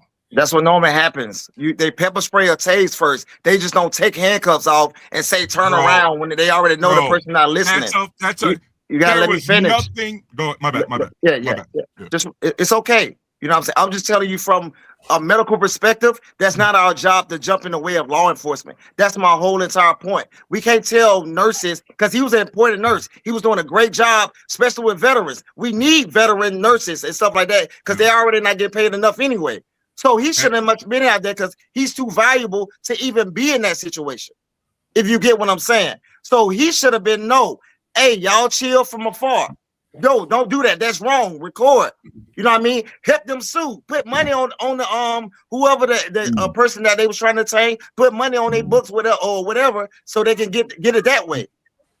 Nurses not taught to get in those situations to stop anything. That's my whole entire point. So Hamp, this guy is so valuable. He's got that character. He got that hardcore masculine character to work at the VA, work as a nurse. Oh, by the way, he's got that also, James, because he's a former veteran himself who is trained to jump into harm's way when he sees some crap that's illegal. When he sees a person getting hurt like that.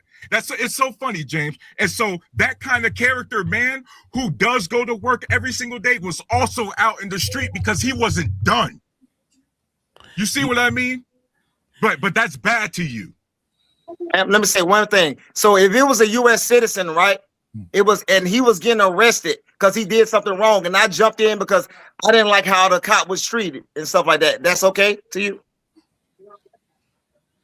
We are talking about a federal agent. Answer my question. Answer the question. Answer the question. No, I can't answer the question because they have different rules, James, and you know that. You know local law enforcement has different rules than federal agents. Or am I wrong? Am I wrong? Yes, but they was trying to detain somebody, right? Correct? We just saw the video. That did not look like no detainment. How you know what they're trying to do? How do you know they not? Exactly. So what are you talking about? Why are you telling they not? Bro, first off, I've already corrected you multiple times on your misframing, especially with the guns. You don't. This is medical. This is not your field. So just chill. You know what I'm saying? I'm telling you, as a combat veteran, nurse, whatever, we don't do that. It's not trained to be that. You didn't correct me. Okay, he was still doing what he thought. First off, he was still protecting what he thought, not trained. No, what he was thought. Bro, he didn't do anything illegal. And by the way, you keep wanting to circle back to the gun despite the fact that he's a legal gun owner. That's why I keep saying your shit's irrelevant. So jumping in front of a federal agent, stopping him from doing his job is not a crime. Oh, so he jumped there? Answer that question. Is that a crime? Yes or no? Bro, is that a crime? Yes or no? I'm not going to answer your question because you misframe it every single time. Exactly. Yes, exactly. If you answer my question, you're going to show that the narrative that you're saying is false. Just be real, bro. Just say, hey, you don't like ICE. Say you don't fuck with the administration. I don't like what they did right there. But hey, the nurse did.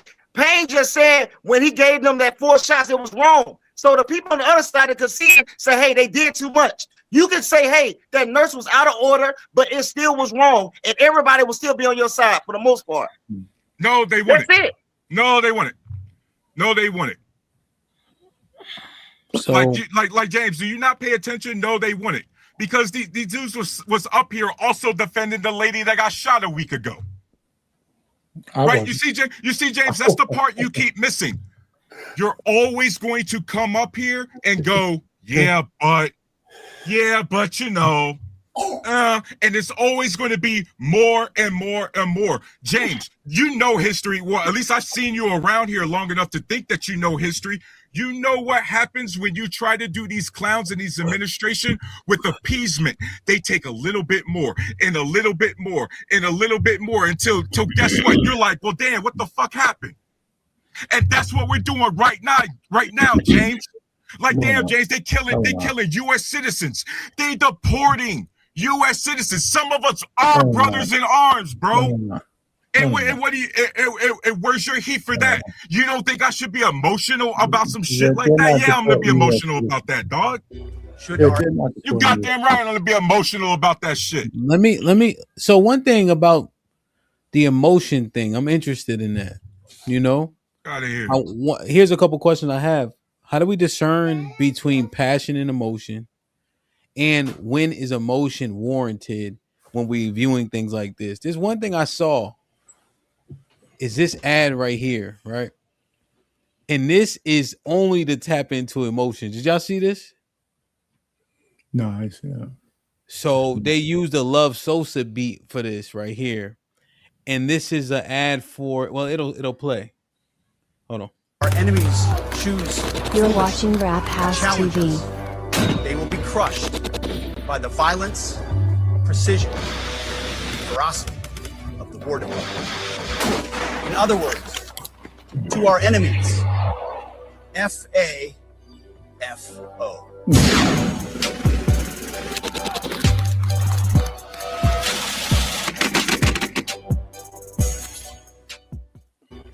That's the U.S. Department. That's the U.S. Department of War ad that they came out with. Can I add one more thing to your question, Hal? Does being emotional make you I right? didn't even get to finish talking about the ad right here. I know I'm trying to talk about the ad and shit. No, but you Then had can questions with the ad. Well, I know, but I didn't get a chance to. I'm sorry, man. I just wanted to add one more question. It's all good because people may not understand it. But yeah, you can jump in. I just wanted to say just the context. That's these bitches love Sosa. And they use that, right? And it has a hell of a beat. And then it's FAFO, fuck around and find out, right? So it's literally predicated on tapping into emotions. Right. So I'm just wondering, when do we think that is warranted or not? And is Tarus passionate or is he indeed emotional? Mr. Payne, you wanted to say something? Yeah, I think one more question should go to that. Does being emotional make you right? You know, being emotional about it doesn't make you right. You know what I'm saying? So I want to add that to this whole conversation. You know, emotions does not make your argument any better. So, I gotta say this too, though. But you got to keep it balanced. Being emotional don't make you right, but it don't make you wrong either. You know, I agree with that. You can go both ways. I agree with that 100%. But what I'm saying is, well, that's the time when R-Pain doesn't believe in both sides, though, Rockstar. You see how he picks and choose when he wants to be both sides? See, that's my whole point. That's my whole point. What I'm saying. The point is, what I made was, it don't make you right and it don't make you wrong. That's why we should be even keel when we have these conversations. Yeah, Payne. Let me. U.S. vets are getting shot in the streets. Let me follow. I can't be calm. I mean, sorry. One U.S. vet got shot, which is bad, but it's not like there's an attack on U.S. vets. I mean, that's what we're talking about. It's an attack on U.S. citizens. It's not just vets. It's vets and they don't even need to be. It's just U.S. citizens. Hell, it's just people. It's just humanity, dog. That they shouldn't be inserting themselves into. The fact that we have to put. You know, nobody's walking up to U.S. citizens and shooting them, Taruk. They're putting themselves in harm's way. They're snatching them up. They deporting them. They're not deporting them. No, Payne. Let me. I got you. The fact that we have to put. They deported them. They snatch up U.S. citizens. No, I'm not going to move off of this, Devin, because you guys keep denying shit that's real.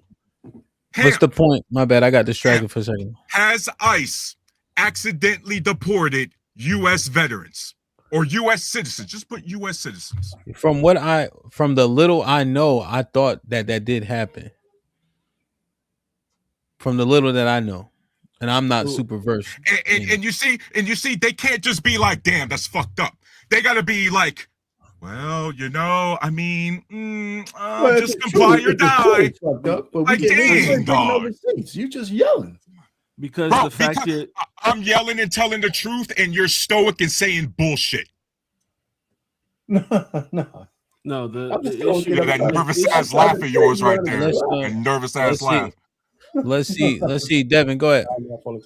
No, he's talking about that the guy that got deported and everybody had the hands up in arms about it, and the fact that he wasn't a U.S. citizen, he didn't finish paperwork and got kicked out because he was committing crimes. He got kicked out of the military because he committed crimes. and then he followed up with deportation because of said crimes that he was committing. But the thing is, let's follow back up with it. The issue with the thing is, emotion isn't. There's nothing wrong with emotion. I think emotion is very genuine. It's something. Wait, sorry. Don't speak. You said was he a citizen? No, he was not a citizen. The only argument they had is they deported him to the wrong country. That's the only argument they had. That may be valid is that he was deported to the wrong country, but he wasn't a U.S. citizen. Okay. So, but back to the emotion part, I think in how it being valid, I think emotions are good in certain cases, but emotions is a secondary aspect to logic and reasoning. Emotions could be right, emotions could be wrong, but logic is something that we've already decided upon, laws, regulations, and it's applied black and white. And the only people who are able to interpret the color of that law would be somebody who went to law school and is a judge. And the last thing about it is, I think the difference with the video that you showed is that you're trying to entice and invigorate young Americans to join the military, because of right now we have a base of military people who come in the military who've never done a physical activity or anything in their life. So right now they're trying to invigorate males who are capable to replace these weak people, and our society is becoming so weak because they have this soft mentality that they're trying to figure out a way to entice young people who are more emotional, not as you would say, who is not as logical, but is needed to sustain a military who is willing to fight for you. That's where I'll limit. So you're saying tapping into emotion in that instance is justified and makes sense because it's good marketing to that demographic. Exactly. Well, so I think hold on, boo. No, you can't have the iPad. So essentially, Devin, that argument can be applied to anybody who can be invigorated by a certain subject, right? So if Tarus is for what he's for and he communicates in this way, the people that are on the fence will then side with him because they appreciate his passion. So I guess that argument just goes across anything based on engagement, essentially. Let me show you this. Can I clarify real quick? You talked for a long time, so I'll just want. All right, let me do this, right? So documented case of wrongful deportation. So it looks like there's two here. Are these one of the guys that you were saying? Is Pedro Guzman the one, or Mark Daniel? No, these are like, I think even Devin will agree with me. These are way older cases. We're talking about 2025. There's been a lot of wrongful detainments of U.S. citizens. Okay, yeah. So for some reason, my prompt is very vanilla. You right? passed the 2025 one. Yeah. I did. Oh wait. Did I? Oh, yeah. I said, look, because my prompt is this. And then I said report it. Then I said I meant deport it. So then it goes here. So these are old, essentially. Yeah, keep scrolling. Okay. Yeah, I forgot about Pedro Guzman. That was all over the news, man. A well-reported controversy in 2025 involved Kilmar Abrego Garcia, a legal U.S. resident. Okay. Removed to El Salvador despite court order barring his deportation. The U.S. government eventually brought him back amid legal and political battles. So but he's not a citizen. Yeah. Okay, he's a legal U.S. resident. Yeah. So that's a lesser degree, right? Okay. Yeah. Still wrongful detainment, but lesser degree than what we're specifically on. Okay. Devin, what did you want to clarify? And then let's see if everybody else want to get in. Oh, come on. All right. Can you hear me? Yes. You're on mute again. You muted yourself, Devin. Okay, I'm good now. No, the only thing I want to clarify is that's something that doesn't have anything to do with law. It doesn't have anything to be with interpreted in a courtroom. It's just something that is like out there. It's like your favorite color, your favorite flavor of ice cream. Like you're not wrong from liking or disliking it. But I think that's where you can use an emotion. But when you're talking about laws and enforcement of laws and how we interact with other countries and people, that's when you need to not put the emotion, and that's a secondary effect to actual logic and reasoning. Oh, okay. I got you. Yeah. So in terms of the law, it's actually interesting, right? I went through a process called voir dire. And what they actually do is try to tap into people to see where their emotions lie, right? So when you're picking a jury and you can eliminate people, you want to see what they respond to certain stimuli in terms of how emotionally they respond. So when we picking jurors and Xing out jurors because these people are responding to the wrong stimuli, and they wouldn't have been for me based on my plight, you see? Also, you see it often, all the time. Now, this is a hyperbolic example where A Time to Kill, you remember? When he did his final stance and he said, close your eyes, and now picture she was white. That's an emotional thing. See, it is black and white, but they create gray, which is the reasonable doubt, which hinges on people's emotion. You see, also cold-blooded and warm-blooded murder, right? Because you're trying to determine intention. When made this person kill this person or not? You know, and that's the difference between murder 1, murder 2, and manslaughter. You know, because the intent behind it, how a person felt while doing the thing, or did they plan it? So just understanding those nuances, I think that emotion still applies in those instances, even with the law, even though to your point, maybe it shouldn't as much as it does. I mean, but even then, the people who are the person who commits the crime, yes, they have an emotion, but you analyzing, hey, when was that emotion felt is an objective thing. Like, I didn't feel that emotion. I don't know what he felt when he felt it, how he felt it, but I know based off what they are demonstrating, hey, we're showing he felt this emotion. Not how this it works, time. though, is all I'm saying. You know that's not how it works, right? Because here's what'll happen. If I'm a juror and they killed a little black girl in the process, guess whose emotions is invoked? Mine, because I have 5 daughters. And so that's what they do. That's just good lawyering, right? You know what I mean? Like, but I think your point is right, but we know how things go. That's all I'm saying. I understand what you're saying. Yeah, but I mean, it's a great conversation back and forth, right? I hope people getting clarity from that. I just liked your points, and I'm just tapping in like, hey, how can I advocate for the opposite side to see if we can give people the full scope of how those things go. Rockstar, you've been quiet for a minute. I don't know. It looks bad. You know, it looks bad. And I'm gonna say this, and I'm saying feels, and I'm not even like a feel person. It feels bad, you know. Yeah. Like just seeing that, like it just, and then they are citizens interacting with a force that is supposed to be, you know, attacking a specific responsibility. And I do see, and when I look at it, Rockstar, I hate when motherfuckers got their phone out. Like we will watch somebody die in real time because we got to record it instead. There was a movie that came out, was horrible, but everybody was only recording. People was getting killed, and it was a terrible movie. I forget what it was called, Phone or some weird shit. But that's what we seeing in real time. So I just don't know. What do you think about Taru's sentiments, Rockstar? He had smoke for everybody. I think I'm kind of hard to figure out based off humans need to compartmentalize people or categorize people, right? So it's hard to tell if I'm either party or religion, right? You know, now as far as what's going on, I'm gonna be honest with you. I think Tyru's kicking ass right now. You know what I'm saying? Now, with that being said, it just poses a bigger problem. You know, when I sit and hear some of the sentiments that I hear, I think about we didn't kumbaya to get where we are.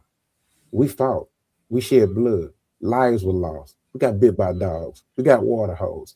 So I just find it ironic that, you know, to see the hues of the brothers on here, and when they speak the words they say, and basically they may not say it, but I mean, come on, man, we're not dumb. I'm a very intelligent guy. I know how to read between the lines. I do hear some sentiments of comply or die. And I get it, it's cool, I respect it. But let's understand this, before the police became a corporation, they were cops, citizens on patrol.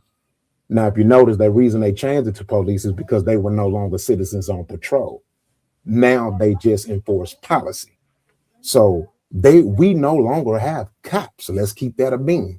You see what I'm saying? Now, with that being said, you gotta think about it. You know, we'll ask questions to prove a point.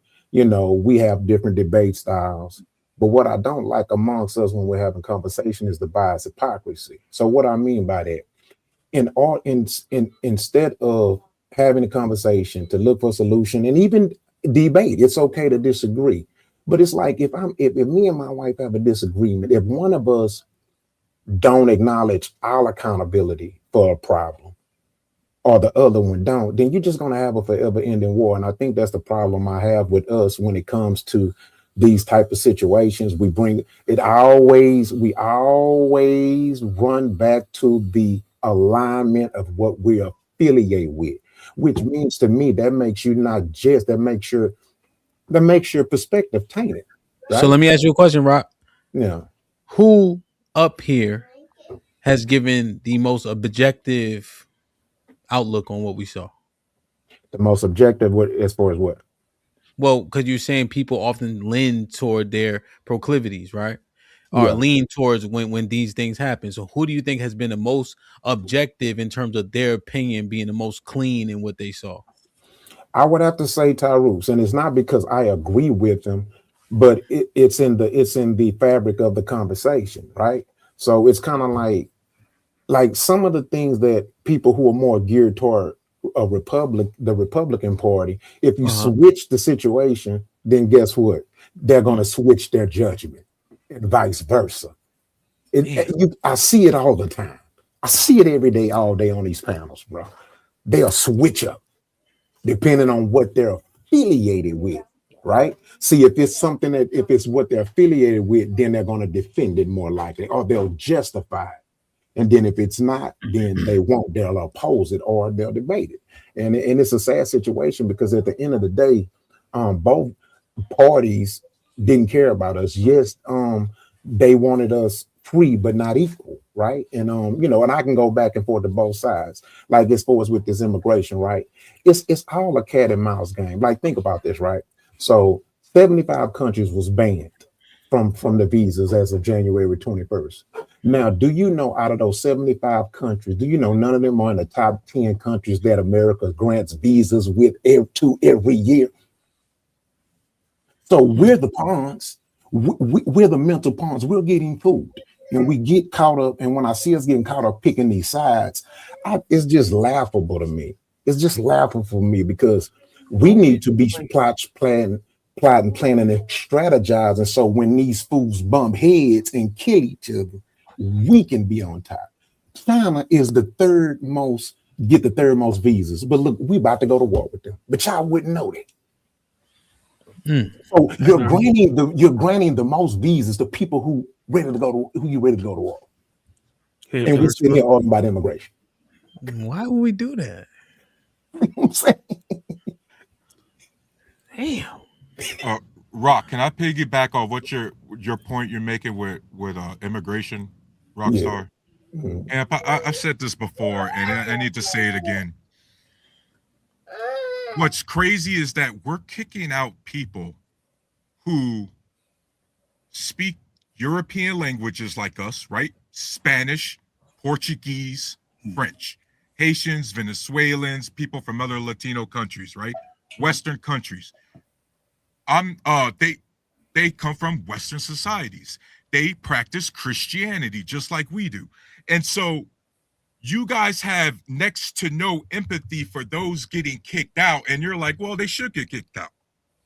But then you got no smoke for the fact that Trump is bringing 600,000 Chinese students into this country. Let me remind you, does not speak a Western language, does not practice a Western religion, right? Is very, by the way, completely different than a capitalist society, have no similarities to our culture whatsoever. We'll have the hardest time of any demographic assimilating to our country. And you guys, I have yet to see Payne or you, James, respectfully, have any smoke for that.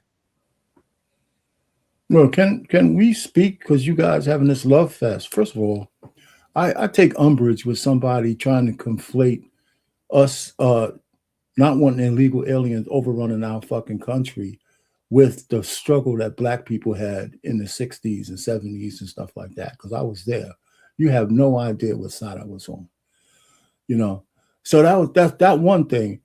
And we weren't talking about Chinese and N1 visas and stuff like that. That's a different subject than what we had on right now. No, immigration is immigration. Immigration is immigration, sir. You had a chance to speak. But you can't pick ethnicity. Let me finish speaking. You had a chance to speak. The Chinese guys coming over here. If we were talking about that, you have no idea where I would stand. Immigration is immigration, man. No. We weren't talking about that. Yes, we were. We were talking about immigration. We were talking about this situation here. This levels to all of this. Immigration is immigration, sir. I know immigration is immigration, but we weren't Can't talking tell about me which people when it comes to immigration. That's a different flavor to this conversation. You see how crazy you sound? You can't just so now you're telling me. You're telling me to pick and choose which ethnicity of immigration are from the West. Just because these guys are from the West, they should be able to come over here illegally. I agree. Well, come over here illegally, undercut the jobs that Americans have in terms of price. Who allowed them to do that? Get Medicaid, get housing, get all of this stuff because they're from the West. We should just let them all just come here. Like we should be the ashtray to the world. I agree. I don't support it. I'm from Texas. Wait a second. I'm from You Texas. guys sound like you No. unvetted, unfettered. See, here we go with the character assassination because I don't agree with it. This is this is what I'm talking about. This always derails the conversation. This always derails the conversation. Listen, I never once assaulted your character because you disagree with me, sir. Hey, Roxo, when you were speaking, but I never assassinated your character. See, this is the problem when grown men, when they don't agree with you, you assassinate characters. Somebody interrupted you with. But I never assassinated your character. Rockstar, what did he say? What do you say, Rockstar? I have a right. Man, I tunnel vision that stuff because I can take it out of my window. But go ahead. And this is the problem I have with both sides. No. When you said all the stuff you said, everybody let you finish. Payne, I agree with you. I'm from Texas. I don't want to get them out route. So what do you say? See, I can agree and disagree with either side. That's the problem with y'all. Y'all choose a side. Y'all gang minded. No. Payne, can I take this real quick for just a few seconds? All I want to say is when I spoke, I was like, I think there was a flaw in how they executed removing the weapon. I said he took the gun and ran off and didn't communicate properly. I said that was an issue with ICE itself. I said everything else, but also I was critical of him. What Payne also said was what he said, and also he said, I think they need to have local officials also within that investigation to get clear eyes and be told the honest truth. So if you want to sit here and say that we're not being we're still just being biased on the side, I just gave you two clear, articulable answers of what we said that counteracts what you just said. So I'm gonna leave it there. And also, I want to say a thing. Once you said we didn't deport, we're not deporting Chinese people. If you want to see who they're deporting, you can just go on DHS.gov and you can go sort it by country of origin and see who they're deporting. And I'm looking at some Chinese people right now. So, I said, Gulf Emotion, I go look at for fact. So, hey, y'all remember a few months ago when Donald Trump was pissed that his own ICE was deporting them Korean dudes in Georgia, and then he went on that whole rant about how Americans ain't talented and we need. Oh man, like this is the policy. This is the guy who's setting the policy that the mentality you're defending. He don't even respect the people he's in charge of. He got more respect for those Chinese people because, as you know, all of his businesses, all of his products are made overseas. All of his copyrights, all of his licenses and things like that. You get what I mean? So it's like, it's cool for him to have all of this hate for immigrants, for illegal immigrants, Devin. But it was cool for him to hire an illegal immigrant at Mar-a-Lago. It was cool for him to jump into the defense of the illegal immigrant Koreans out there in Georgia, because in his own words, well, they smarter than Americans, Devin. Hey, James, they way smarter than us, dog. We can't. Americans ain't smart enough to build with batteries. Come on, James. We stupid, dog. We need those Koreans, bro. We ain't got that. We ain't got the intelligence. It sounds like you're being emotionally triggered by Trump says, and that's literally what he does 24/7. Is he says things to emotionally trigger. Most of the things that Trump does is literally to see how far you guys are gonna react. So I give you an example. When we were talking about Canada and making Canada a 51st state, just like he's doing with Greenland, what did Canada do? They went and voted for somebody who was way opposite of Donald Trump. And you know what's doing that right now? Their economy is suffering. because they don't have anybody that has that type of mind in order to combat the infrastructure issues. For example, they were getting ready to have, I forgot what company it was, wanted to build another port. But instead of putting it in Canada, they put it in Washington State because Canada didn't have the infrastructure. And that's what I'm saying. It's like he literally is influencing people to make bad decisions that end up benefiting the U.S. And it's because people are making emotional decisions just like that. And then also, I don't think he was actually going to ever take Greenland or whatever. But at the same time, people are now saying, "Oh, like you're not going to take Greenland." But then he's like, "All right, I will take Greenland, but you do have to agree we need to have some type of defense for Russia, X, Y, and Z." Like, the reason why he changed his mind on taking Greenland because when his so-called allies threatened to go to war with him. Come on, man. People not dumb. They know when to be smart. You know what's funny? You know what's funny about this, Rock? Is I actually stayed on immigration critique with Donald Trump. I didn't go to the global the geopolitical aspect. But what's funny is, do you notice what Devin said about my factual comments about Trump hiring a illegal immigrant? Apparently, according to Devin, Trump hired that illegal immigrant in Mar-a-Lago to own the libs. He did that just to get an emotional response out of people. Devin, that's how. Yeah, Devin, you see, that's an example. You didn't listen to anything I said because I mentioned Donald Trump hiring an illegal immigrant at Mar-a-Lago, and you tried to say, "Well, Donald Trump just said all this thing to get you guys riled up." No. By the way, Devin, China, South Korea, and Japan, 3 countries that I know you know for a fact hate each other with a passion, created a trade deal with another because of Donald Trump's global trade war. Do you think he was just saying stuff to get them riled up? How do you think they took that? Okay, I can speak about that, but the main point that you're talking about, the reason I only brought that up was I was saying how people are reacting just like you on on what he says and emotionally, and it's not actually meaning the actual point of what's happening. That's literally all I was making. And I was giving examples of that emotional point, how people are taking that emotional point, and when they do that, it goes against their best interest. That's literally all I was saying. Okay. So Devin, here another quick example. Was it emotional or strong leadership when months ago Donald Trump was in a screaming match with the Danish prime minister over said Greenland? I want to remind you in this context, and you know this for a fact, James knows this for a fact, Payne knows this for a fact. At that time, you all were claiming that Donald Trump was just trolling. He isn't really serious about taking Greenland. So now, Devin, is it emotional or strong leadership to get into a screaming match with the Danish prime minister over Greenland? I mean, what's crazy? You're giving me a hypothetical. Devin, no, that's not a hypothetical. Devin, I'll give you another one. Is it strong leadership or is it emotional to tweet like a pissed off teenager at 2:00 in the morning? You know what blows my mind, man? I remember when Biden was president, right? And every mistake he made, Dems defended it, justified it, and tried to make sense of it. And now that Trump has been president, and ever since the Israeli president put him in his place and let him know they run America, and he's been making some of the worst decisions.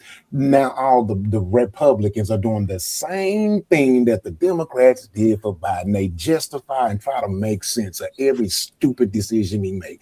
Why can't we just as people just agree when somebody made a stupid decision, regardless of the party affiliation, religious? Just like you got these, you'll be amazed how many Christians are defending the preachers that do everything that Drewski depicted. Question: What are you saying that I agree with that he did wrong? No, I wasn't speaking on you, my brother, because I don't know you. I'm speaking in general. Well, I think it can be a little bit more exact, right? Devin, you weren't saying what he did was wrong or emotional. You were saying that he's using tactics, Donald Trump, to get other people to slip up. When we say the president is trolling people via Twitter, that shit sound crazy. But you know what? The two things could be true at the same time. What's that? Well, he could be trolling on some issues, and other issues could be tactics. Oh, I don't even say son. Our pain. And I don't think he that short. I made a statement. It's everybody up here is old enough to remember. I don't think he that short. In 2004, our pain. In the 2004 primaries, Dean Cain literally lost the primaries for going, on stage. I know that. I do know that. You know, it's crazy how we hold so much more judgment and hold women to the fire for every little decision they make. But then when it comes to these political leaders, we just give them so much grace. Now we sitting here, we'll justify the president of the free world trolling. You can't make this shit up. Nobody's justified. Hey, I had one thing to say right quick. I'm sorry, y'all. Hey, I think we gotta do a better job at listening, guys. Honestly, like this has been terrible. Only thing I didn't say a party. I didn't say I believed in. Honestly, I don't vote. I don't give a fuck about none of this shit. You know, I'm an Israelite. We don't take parts in none of that shit, right? So only thing I addressed was the bad point that you made about a nursing jumping in when a law enforcement officer or a federal agent is doing his job. That's the only thing I did. But I've been wrapped up in to a Republican and all this type of shit because we don't listen, right? And then we complain about women not communicating with us or doing this X, Y, and Z, and then we up here not listening. Our Payne said some of the things that this administration was doing is wrong. Devin said it too as well. But Rockstar is telling people like, hey, we just believe everything this political party is saying. And I've been acting like I'm a Republican when I'm fucking not. You see what I'm saying? We're doing a bad job, guys, because we're trying to make a point. It'll be a much fruitful conversation if we actually listening what the person is saying and address what they're saying. And then if they say something good, we can take it from it and move on. Well, I wouldn't call it not listening, sir. I disagree. Don't call me not agreeing possibly as not listening. It's a difference between not listening and disagreeing. And I don't know your political affiliation, sir. When I speak, I'm most of the time speaking in general. So forgive me if you thought it was personal towards you. So I'm speaking. No, I wasn't talking about you on that part. I wasn't talking about you on that part. Not only did I address you directly, I asked the host of the show for all of us to watch the video directly. I addressed your point directly. I addressed Payne's point directly, and then we moved on. You didn't, because when I asked you questions, like nurses don't supposed to jump in to stop a law enforcement agent, but you made a point. You keep mischaracterizing it. Let me finish, because you said the reason why he jumped in to stop that person from getting maced is because he's a nurse. That's exactly what you said. I said because he looked like he was being hurt. He was trying to treat somebody. How you gonna stop a law enforcement agent? James. We both watched this guy literally shove this lady, and he didn't go try to push away the ICE agent. He went straight for the lady. Like, come on, bro. You don't get involved with that. When they're doing their job, law enforcement, you can't. This called obstruction. You don't get involved in none of that. That's illegal. And then on top of that, he's getting sprayed in the eyes for just trying to help this lady up. And then the bigger I can't believe I'm so glad, James, you brought up this really horrible point, because now I remember. You get my point now? No. Because Rockstar, you get my point now. No, bro. No, James, you see what he's doing? You see how far he has to go? You see how far he has to go to make his point, to make it justified for that guy to jump in, a federal agent. I addressed your point already. You don't agree with me. I don't agree with you. He made the most sense. I think and I do make the most sense. So what I was hearing when Terus was making a point about the nurse, I think he was talking about the aptitude and the gumption is more likely with a combat nurse to jump in that type of situation, as opposed to somebody who doesn't have that training or experience. But I have that training and experience. So that's what I'm telling you. We're trained not to jump into that situation, right? This not combat. This is law enforcement, right? I've been to Afghanistan. I've been to all these places you're talking about. So we're not jumping in front of a federal agent and law enforcement to stop them from doing whatever they're doing. We're going to watch from the sideline, and then when somebody hurt, we're going to try to help that. That's what we do. Yeah, that when he was saying it, it's like there's this person who's accustomed to these type of environments.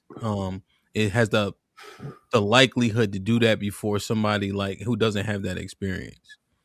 But you're saying that the training would be opposite. You wait till things are said and done to interject yourself. It's called the scene has to be safe before we do anything. Because say if I run out there and I get shot, now Marines are dying because now I'm most valuable because I can save somebody's life. But now I'm running my dumb self out when the scene not safe, and then now I get popped. Now somebody got to treat me, a Marine that don't got no medical experience, got to treat me. Now my life on the line, and then now all the other Marines' life on the line. Yeah, I've seen, and true. The reason why I think that point is strong is because I've seen like police as an example, right? So let's say they get to a scene, it's a fire. If the firemen aren't in within 30 seconds to a minute, they have no choice, right? They have a duty to act. But if the firemen get there, they don't run in that house. So there's like a hierarchy, like an order of things, I guess. Hamp, sometimes there's people who don't think right, or I don't want to say think right, but their instincts kick in, and so some people naturally want to run to the fire. Have you ever heard of a firefighter shooting one of the guys trying to run into the fire? No. Okay. That's exactly what happened here. Somebody got sprayed. The dude tried to help the person that got somebody got pushed on the ground. All that person did was react to the person getting pushed on the ground. Yeah, he's saying that guy is accustomed to situations like that, and when he's seen a wrong being done, he acted, regardless of his training or whatever the case is. Exactly. And my point is that I would have never been in that situation. If I'm a medical professional, I would never been in that situation with him, right? Because we're taught that the scene has to be safe. It's chaos in there. So if it's chaos in there, we can't be in there because we're valuable. We're important. Just like Taruk said earlier, he was talking about how much prestige this guy had, right? If you have that, you're not going to put yourself in a bad situation. So true. You saying this guy's brave? Yes, I think the guy's brave. And I also think it's funny that this guy now has more standards applied to him than the so-called agents who are supposed to be trained in these volatile situations. You see, this is the biggest problem. This is the micro level problem that we have in these shootings, is that civilians are always expected to be the ones who act cool, calm, and collective, while the ones who are trained, licensed to kill, get to act erratic and get to be like, oh, I fear for my life. And see, what's crazy is that even still, let's say I give James a good faith, and I just agree with him. James still can't explain why they still had to shoot him after they already had him on the ground. Because even if he interfered, that's not a justification for losing his life. They already had the situation under control. The suspect was on the ground and they killed him anyway. So all you're doing is keep bootlicking for these guys, because every time you make an excuse to leave them off the hook for the very thing that we're pissed off about. Rockstar, you see, he's not listening again, right? Did I say we already said that they was wrong for how many shooting the guy? We already addressed that, right? Only point that I made was that him as a nurse, he shouldn't have been out in that situation. If he out in that situation, you want to be a brave man, don't include the nurse. Don't include the reason why he jumped in because he's a nurse. Just say he was a brave man. I respect him for that, and I rock with him for that. That's all you got to say. But don't say he's a trained. He's a trained nurse, so that's why he did that. So that's why I said what I said. Let me finish what I'm saying. Don't just say he's a brave man. You respect his morals and what he stood for, and then you go with that. Don't include nurse training and all that type of stuff, because people that's actually in that field is going to say, no, we're not trained to do that. No, this is actually what we taught, right? I can't say, hey, your job is this, and then now I'm just talking out the side of my neck, and then when a professional come up or somebody that did that field comes up and then say, hey, no, you're wrong. But James, I'm not going to do that. But here's the problem, James. You just did the same thing you complaining at him about doing. You could have just kept it at, yeah, he shouldn't have got shot up, but you added a button and said, well, he shouldn't be doing that, he shouldn't be doing this. So y'all doing the same thing, bro. No, my point was when I first came up, I addressed this again. See, I told y'all I addressed it when I first came up. Hey, a nurse is not trained to do that. That was the first thing I said. Right? I didn't say anything about the shooting and nothing like that. I said, hey, a nurse is not supposed to do that. That was my whole main point. I told him what my whole main point was earlier, but he wanted me to look up words. He wanted me to join the Republican Party and say, hey, this is what we believe. You know what I'm saying? So I'm just telling you, hey, a nurse is not trained to do this. That's it. You know what I mean? And he can say, all right, cool, what they did was wrong. And I would say, yeah, I agree. I wouldn't have killed nobody. You know what I'm saying? You got all those officers on him. You don't have to do all that. A good person has those instincts, and James would have did the same thing if he was there. That's why I know. That's why I know. But James, don't you think that's disingenuous? Because on a daily basis, living life in this world, there are there are a lot of heroes that did great things as far as saving people that wasn't qualified, bro.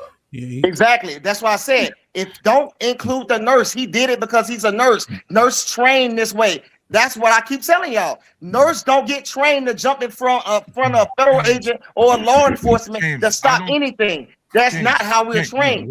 James, respectfully, I don't think I ever directly implied that you guys were directly trained to do that. Yeah, come on, bro. Where the discrepancy? So there's really no discrepancy, right? So what it was the nurse thing was like, he's a nurse, he does this, and so I'm hyping him up. Yeah, and James is simply saying nurse training would be adverse to his actions. That's the long and short. That's it, really. Right. Now, if the guy's brave, he can be brave regardless of him being a nurse or not. I think that's the simple point that we're making. Taru saying, hey, the fact that he's a veteran combat nurse, works at the VA, sees people come in hurt and traumatized, his inclination along with his training pushed him forward. That's just adverse to the training itself. So I don't even, you know what I mean? That's just what I'm hearing. Are y'all breaking up, or am I just me? I might be breaking up. Am I good? No, you're going in and out once in a while. You good, John? But you good now. So, you know what it is I can't hear none of y'all. I can't hear none of what Ham was saying. Let me drop the link. If he can hear y'all, just tell him I'm gonna drop the link again so y'all can come back in. Tell him. I can hear you now. I can hear you now. All right. So one thing though, I see Taruse's plight because it's like so he's like, she shouldn't have died, you know. But there's way more commentary for what he did wrong in the situation. It's way more commentary up to and including he should have never been out there. You know, and then it sounds like but yeah, he shouldn't have died is like an afterthought. But it's several things in which we should correct his behavior, the man who did get killed. And we're not addressing overwhelmingly the behavior of the agents. Devin did a probably he acknowledged that in terms of some flaws in training. Mr. Payne, what is your assessment of the behavior of the agents? Well, first of all, I think they were I think their training was lacking. I think if you have 5 agents and the guy, and it shouldn't have, first of all, it shouldn't have ended in a death. I would agree with that. And the guy who pulled the gun out, because I think you could clearly see that he got the gun out of it, he should have told everybody, I got the gun, you know? So even if the guy continued to tussle, is now he doesn't have a gun. It's just 1 against 4. Yeah. You know, and that was a miscommunication. So that's why I said there should be more than just federal agents as part of this investigation, because every shooter has an investigation. And the last time the feds excluded the state, I'm saying this time they shouldn't. They shouldn't. Why? And we should Mr. Payne, do you think that will raise accountability? I think that it will say that the feds were being accountable and being objective enough to say they need a clean pair of eyes. And a pair of eyes that's in opposition to them. You know what I'm saying? Yeah. And so if they, you know what I'm saying? So like the audit. So like, let's say they don't include the state. Does that do anything to your purview? It's going to be always murder. No. Even if he's just, No, I'm saying if they don't include the state in the investigation, nobody's going to believe their investigation. Will that change your outlook on their? Oh, it wouldn't change my outlook. It will change the narrative that we'll hear over the airwaves. What would it do for you if you were like they didn't include the state? I think there's some misconduct that probably should be part of this investigation. I don't think the guy should have died. You know, but see, and here's where people get triggered, because I'm still the same guy who say he shouldn't have been there with a gun in the first place, right? And that triggers people because they say he shouldn't die for that. Well, he shouldn't die for that, but he didn't need to be there either, because he was a protester. And so in the way the ICE guys handle it, it's just too many holes in there to be a clean shoot. Okay, so you're saying because he was out there, contesting whatever's happening, he should have left his gun at home. Yeah, that's right. He'd still be alive. He would still be alive today if he didn't have that gun. Okay, and then what do you think about the Second Amendment? No. See, him leaving his gun home doesn't violate his Second Amendment rights.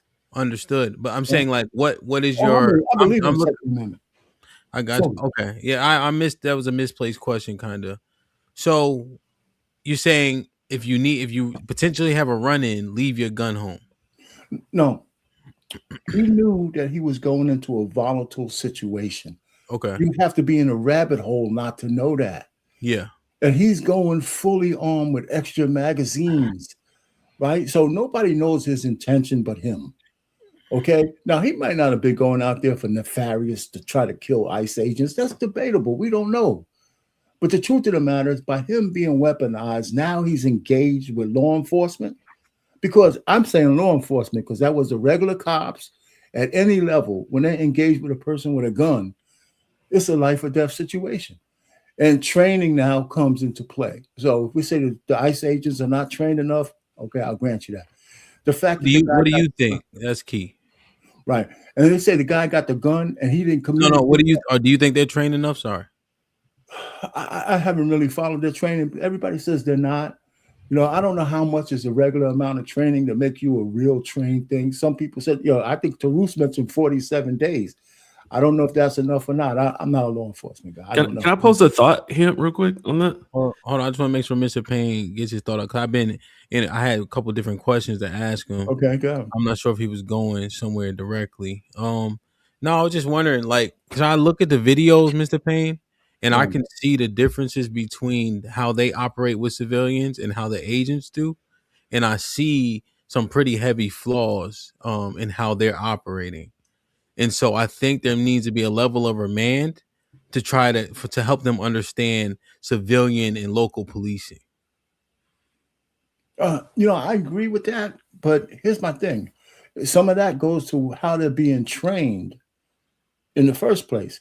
I don't think ICE agents are being trained for this much local opposition. They're not trained for that. That's why the cops are supposed to be there as intermediaries with the citizenry.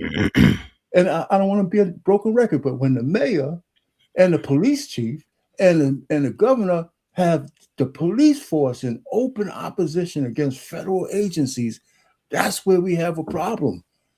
We don't have a unified law enforcement in Minneapolis. So there was no cops in that area. If there was cops in that area, that might have mitigated that circumstance as well. So I'm just saying. But you mentioned why there's not a unified force. No, hold on. Stop. No, that's literally what the point I was actually about to bring up was that at a certain point, nobody's training at a certain level is going to be good enough. So that's like saying that if we got involved into like an altercation with another country, is our police force trained to handle warfare? No. I think it's like, and to kind of bring it back down to this level, was ICE ever taught to have to deal with, like you said, that much opposition to where, like, has anybody had to, like I said before, the biggest issue is like where there's not much opposition, ICE is doing their job. There's no deaths. There's no issues. But like you're saying they're not trained enough. No, they're maybe not. That might be that could be the answer. But it's like, the question then is, were they supposed to be in this much opposition to do their job day to day? Perfect. Yeah, no, I think I understand your point. But the law enforcement to go to war, local police.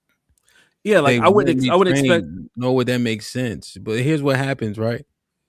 There was a guy who was reaching for a foul ball, I think, and he reached over and he fell out the stands and died, right? So then they put nets up to catch people from falling in every single stadium in the country. So when people die, we keep on kind of just shrugging it off. But people are dying because they don't know how to interact.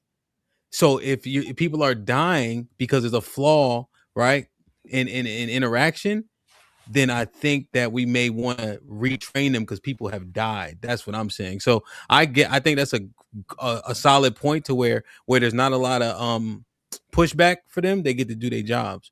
But in the instance where they're getting pushback, we have U.S. citizens dying. That's why I'm just assessing it in that way. That's some good shit. So we keep, by the way, I'm the one who brought it up first. We keep mentioning lack of training. First and foremost, I want to address Payne is correct, but he already mentioned why there's a disconnect between those law enforcement. It's because the federal agency doesn't think they have to work with the state law enforcement. That's not true at all. Yes, it is true. They're the ones who's always acting like, hey man, we're above the state. We ain't got to work with them. That's not true at all. And then on top of that, I've been mentioning training the most. HAMP, the typical ICE training for an agent was about 13 weeks. It got dropped to 6 weeks. And so think about what was just said to what Devin and Payne said. Despite the fact that they actually need more training for the job they need to do today, despite the fact that they need more resources in order to do the job they need today, it's okay to drop the training requirement by 6 weeks while increasing the pay and everything and lowering all the standards. So not only are they not receiving any of the new training, they're not receiving half of the old training. How does that make any sense? Well, first you started your diatribe with a lie. The mayor and the governor is telling the police force not to work with ICE. They're saying that after the shootings, ICE routinely sends detainers for the illegal aliens to the law enforcement, and they're purposely being told to ignore those detainers. Purposely, it's all over. I mean, you could just look that shit up. Right. Why do you always start the timeline when it's convenient for your argument? No. Hey, one or two ICE agents. Bruce, you gotta let him finish a little bit. One or two ICE agents to go to a jail to pick somebody up. Now we have to have hordes of guys to go through the cities to get them. Whatever. Chicago really. The Cuban Proud Boy. The Cuban Proud Boy is an ICE agent. Let me see. Perfect. Rilla in the building. What's up, Rilla? Salute. Perfect. What the 20 ball says. The Proud Boys are now ICE agents. Rilla in the building, gifted 5. This might be risky memberships, man. Salute.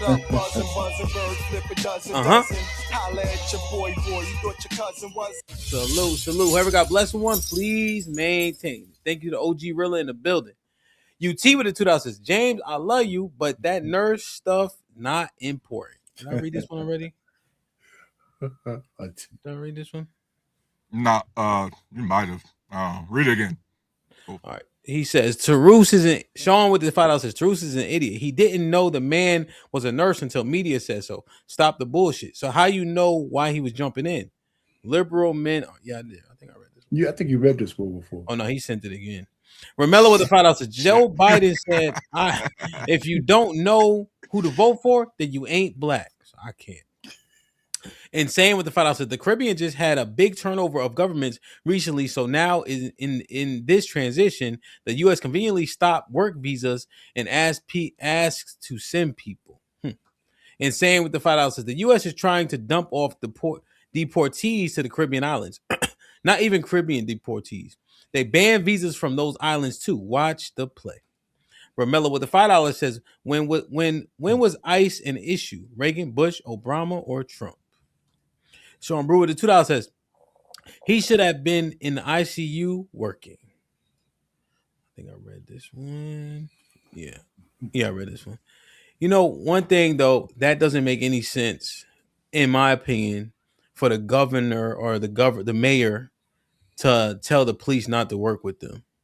If you think the citizens are in peril and these men of ICE are unqualified to deal with citizens, then I think there will be an influx in police with an initiative to work with them so they can mitigate these things happening. That doesn't make sense to me as a play. I agree. You Political know, pawns. Political pawns. the Philly sheriff was on that shit like, yo, fuck around and find out. I'm just like, I don't know, like that makes sense, right? Like, so because there are so if we talk about the illegal immigrants, illegal means they're not supposed to be here, right? Correct. Correct. So are we for or against the removal? I'm for. Get them out of here. I'm. If you want to talk about what it caused, but yeah, I'm for. Now, I'm from Texas. Get them out of here. I'm for. No doubt about it. Tarouche? I lean forward. Yeah, so it should be an overall initiative. We're saying that most people are for, and I just don't see causing that dissension because the people that are in peril are the civilians. If the cops know how to deal and the ICE agents don't, I just trying to understand like how we really make sense of this. Exactly. Because then it throws in intent. If you know that you're saying these people aren't trained, you see that your civilian population needs protection, they need support, then you seems like you would want more oversight. Like even if I don't like you, if you're infiltrating in my area, I'm gonna have somebody following everything you're doing, so I know what's happening when it's happening, so I can protect my area. But that's and that's my common sense brain telling me I'm not going even if I don't like you, I don't support you. If you're in my area and I can't control you being in my area, I'm gonna follow everywhere you go, and I'm gonna try to pretend I support you so I can follow and see what's going on. But that's not what's happening. So that's what makes me think there's an ill intent. Like these people are used as pawns. So when they're out there crying and whatever, they don't care about these people. Like I think that I don't think a lot of times with like Republican, Democrat, a lot of them, they don't care about certain people. They just want to be voted for. Like they just want to drive an emotional things. They can drive their ballot box. Okay, so let me ask you guys this: did you see the young lady? Her name is I just had it. I don't want to say her name, mess her name up. I think the last name is Jackson. But she had got killed by an illegal. It was pretty recent. Yeah, I know what you're talking about. Yeah, they'll say the name in the chat shortly. They like 2 seconds behind. Starts with a J. They'll say it. I just want to say the name just because. But you know, when you look at situations like that, are we having an emotional reaction? Is it exacerbated because it was a quote unquote illegal that did that to that young lady? And we're simply thinking if this person wasn't here legally, that never would have happened to her. Like, is it literally that cut and dry? You know, like the fact that could happen to her, she loses her life by someone that should not be here. Is that reason enough? I'm just 100%. It's a more than just her, but it was recent. I just had it up. Yeah, it's definitely reason enough. Like, you know, I'm from Texas, man. Like when the illegal immigration directly affects us in every way, bro.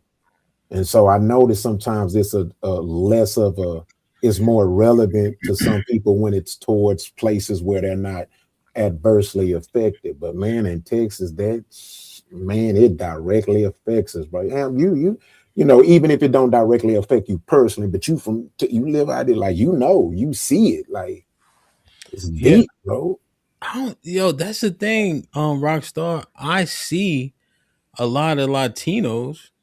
Yeah, but I don't see them doing shit. I ain't gonna lie. Like I don't see him, like I don't see him doing. You know what I mean? Like I see him doing cutting grass and fucking. Well, I'm gonna say this. I remember, you know, I was a baller maker in the plants for 12 years, and when I first got in, it was majority blacks. Okay. And then over time, boy, we barely in there. And now it's definitely not because we didn't want to do it. No, you from there, girls love seeing a dude in a plant suit. They smell money. Okay, But that's not the case. Yeah, bro. We got to the point replace, in bro. that aspect. Then I could see the point in that aspect for sure. When Yeah. I do see, so for instance, the guy's been coming around the neighborhood asking people about their roofs, as an example, right? And so I know 3 of the neighbors, they got their roof done. They needed it, whatever the case is. And the people that get dispatched are Mexican. I think they're Latino for sure, but I would assume they Mexican. Yeah, they Mexican. And so I do see that, and so that would be a level of what you're saying. Yeah. If that, so I guess it affects. We ain't lose our talent. Yeah, you know what I'm saying? I guess I deal with it to an extent because I own a moving company, and so I don't really get outbid too much. But if I do lose, it'll be because of price. And I know the 2 companies because I deal with senior communities mostly. So when the client can't afford, they usually be like, "Hey, we'll send it to you, but we probably send it to this, And it's this Latino guy who owns his company. They charge probably $20 or $30 less per hour than us. Gotcha. So I guess I can, but it's okay. I can see that, and I guess that's more hurtful than I'm giving it credit for. Yeah, definitely. People are Direct willing to effects, bid or man. whatever the case is. It's one of the things I pointed out. They undercut the prices of the jobs, and that directly affects blacks and more than anybody else. Was that were you talking about Dakara Thompson? That's the name of yes. That's one of them. There's some there's a couple of black sisters, but in general, and keep this in mind, that all that was bipartisan. Trust me. Hey, if you and not saying this that y'all are reported, but don't think for 1 minute that they not fixing Republican rules too. Like, you know what I'm saying? Yeah, I was about to say, guys, I live in a red county up here in Northeast Ohio, and boy, HAMP, these white people are pissed because we got a lot of Americans who can't pass a drug test. Really funny that, again, Payne and Devin didn't mention that when they're talking about the immigration factor. You know what I mean? Like, we got a lot of these dudes on fentanyl, opioids. First off, a lot of people don't even want to do construction or work in a meat processing facility. Americans, not at them wages in the first place, right? And then on top of that, even if the few that want to can't because they own drugs, right? And so what's crazy is that the reason why, to Rockstar's point, both sides haven't really tried to fix the issue is because both sides have understand the dirty secret that you always need some sort of underclass in this country, because the American people, white, black, Latino Americans, ain't gonna do it. Our Payne and Devin knows there will never be a mass migration of white, black, or Hispanic Americans to the farms in Nebraska or the meat processing facilities. Somebody's got to do it. That's the same old trope that we keep hearing, right?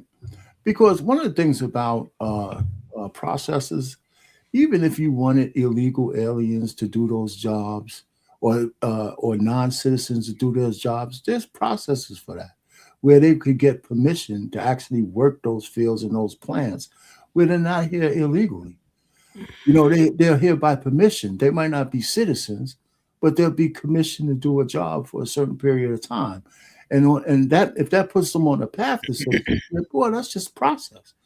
So that's what I'm saying. So, and then once they become citizens, then they're going to become more costly.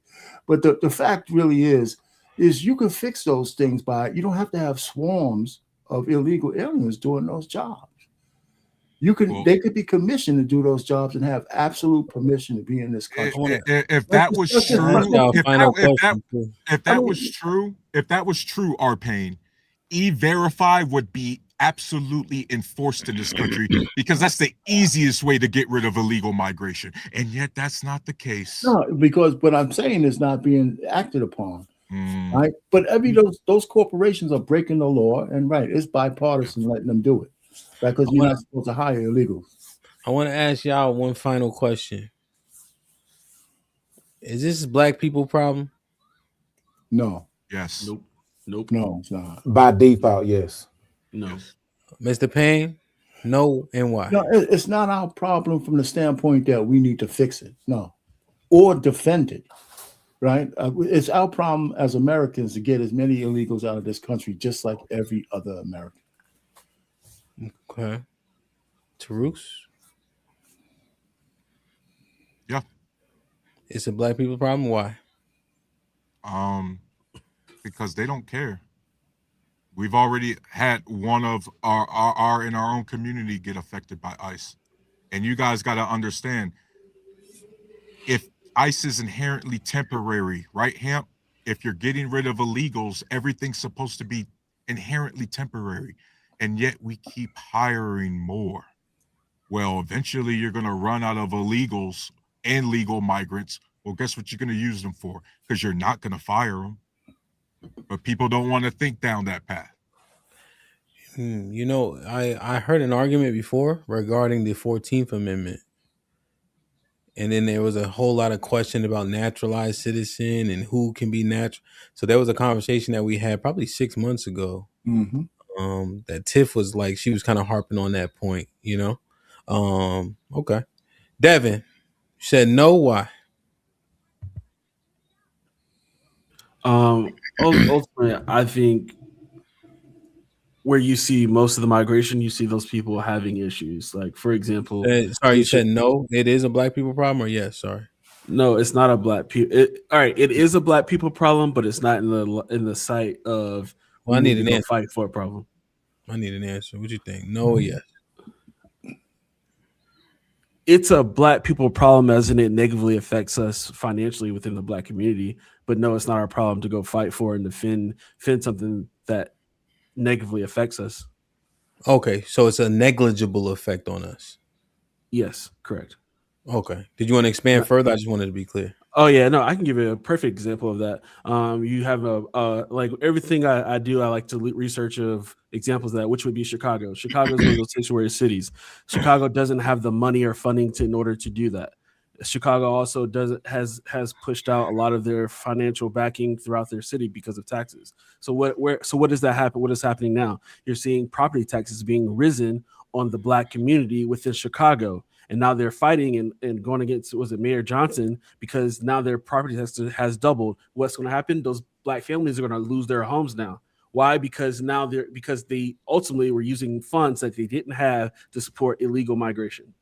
Oh, so that's a real problem, man. So yes, this is a black people issue then. Yes, as in it's a bad problem, but it's not us to be fighting to stop illegal immigration, because that's a prime example. Defend illegal like these other guys are. Exactly. Oh, you saying we shouldn't be defending it for sure? Right, we should be on the top of the list trying to kick these people out, no matter how they get out. And we shouldn't. But how? We don't have that. We don't have the power to do. Yeah, let's get Rockstar. Let's get Rockstar's answer, and then we can go around a little bit. Okay. Yes. So you said yes, it's our problem. Yes, it's definitely our problem. Go ahead. Yeah. I don't think we can defend it. We don't have no infrastructure to defend it. Let's be real. We don't own no corporations that can move the lobbyists to change the laws and stuff like that. Now, I'm gonna give you a scenario. My grandmother, man, she grew up in the Great Depression. And one time I asked her about it, right? And I said, Granny, what was the Great Depression like? Right? It was just some homework stuff I learned in the school. And I was like, how did y'all go through that? You know what she told me? She said, baby, she said, the only people that Great Depression affected were white folks. And I was like, what? She was like, yeah. She said, black folks didn't experience that. And I was like, how? You want to know what she told me? She said, because one thing about your people, she said, they always stay prepared. Now, where's the problem at? We not prepared like we used to be. And that's why I say it is a problem for us, because whether we like it or not, they're trying to replace us, and they're doing a good job of it. They are trying to replace us, bro. I agree with you. You know what I'm saying? Like I said, they sit here and they ban 75 countries, but out of the 75 countries, the top 10 countries that they're giving visas to, half of them is their enemies. Man, Make it make sense, man. Yeah, so it's like you can't set idly by if that be true. Go ahead, Truth. To Rockstar's greater point too, Trump's doing this board of peace, right, Hamp? Two of the people that got invited to the board of peace and want to join, Netanyahu and Putin, have international arrest warrants, so they couldn't even go to the signing. What? Really off to a great start there. Damn. You're not lying. I know it's twisted, bro. It's basically what the government is doing, bro. They're playing good cop, bad cop, and we all pawns, bro. We if we're choosing sides, to me, it's just best to be prepared for whatever comes, so we can be able to handle it, bro. Let me add Rilla to the convo. Rilla with the 20 bosses. When ellipsis. Better yet, what year did you come to the conclusion that as a black man you oppose illegal immigrants? When I supported Obama and he supported illegal deportation. Because I'm an American citizen. Yep. When Obama said it was bad and I could actually start voting. Really, you know what? It's good. You got it. Paying is, it's your job to get them out. It's ICE's job. I gotta read it. I gotta read this one. This is the second one, Mr. Payne. Perfect. Rilla with the 20 ball says, Payne, it's our job to get them out. You in New York, how many Caribbean and Afro, what is he saying? Whatever. Africanos. Oh, okay. Yeah. Would we need to send back, boss? Hey, listen. I think if you're here out of compliance, then you're subject to deportation. You can put your heartstrings in there if you want to, but if you're here either real illegally and you're a criminal, or if you're here, your visa is expired and you're out of compliance, you're subject to deportation. It's just as simple as that. So when they deported Slick Rick, you was happy about it?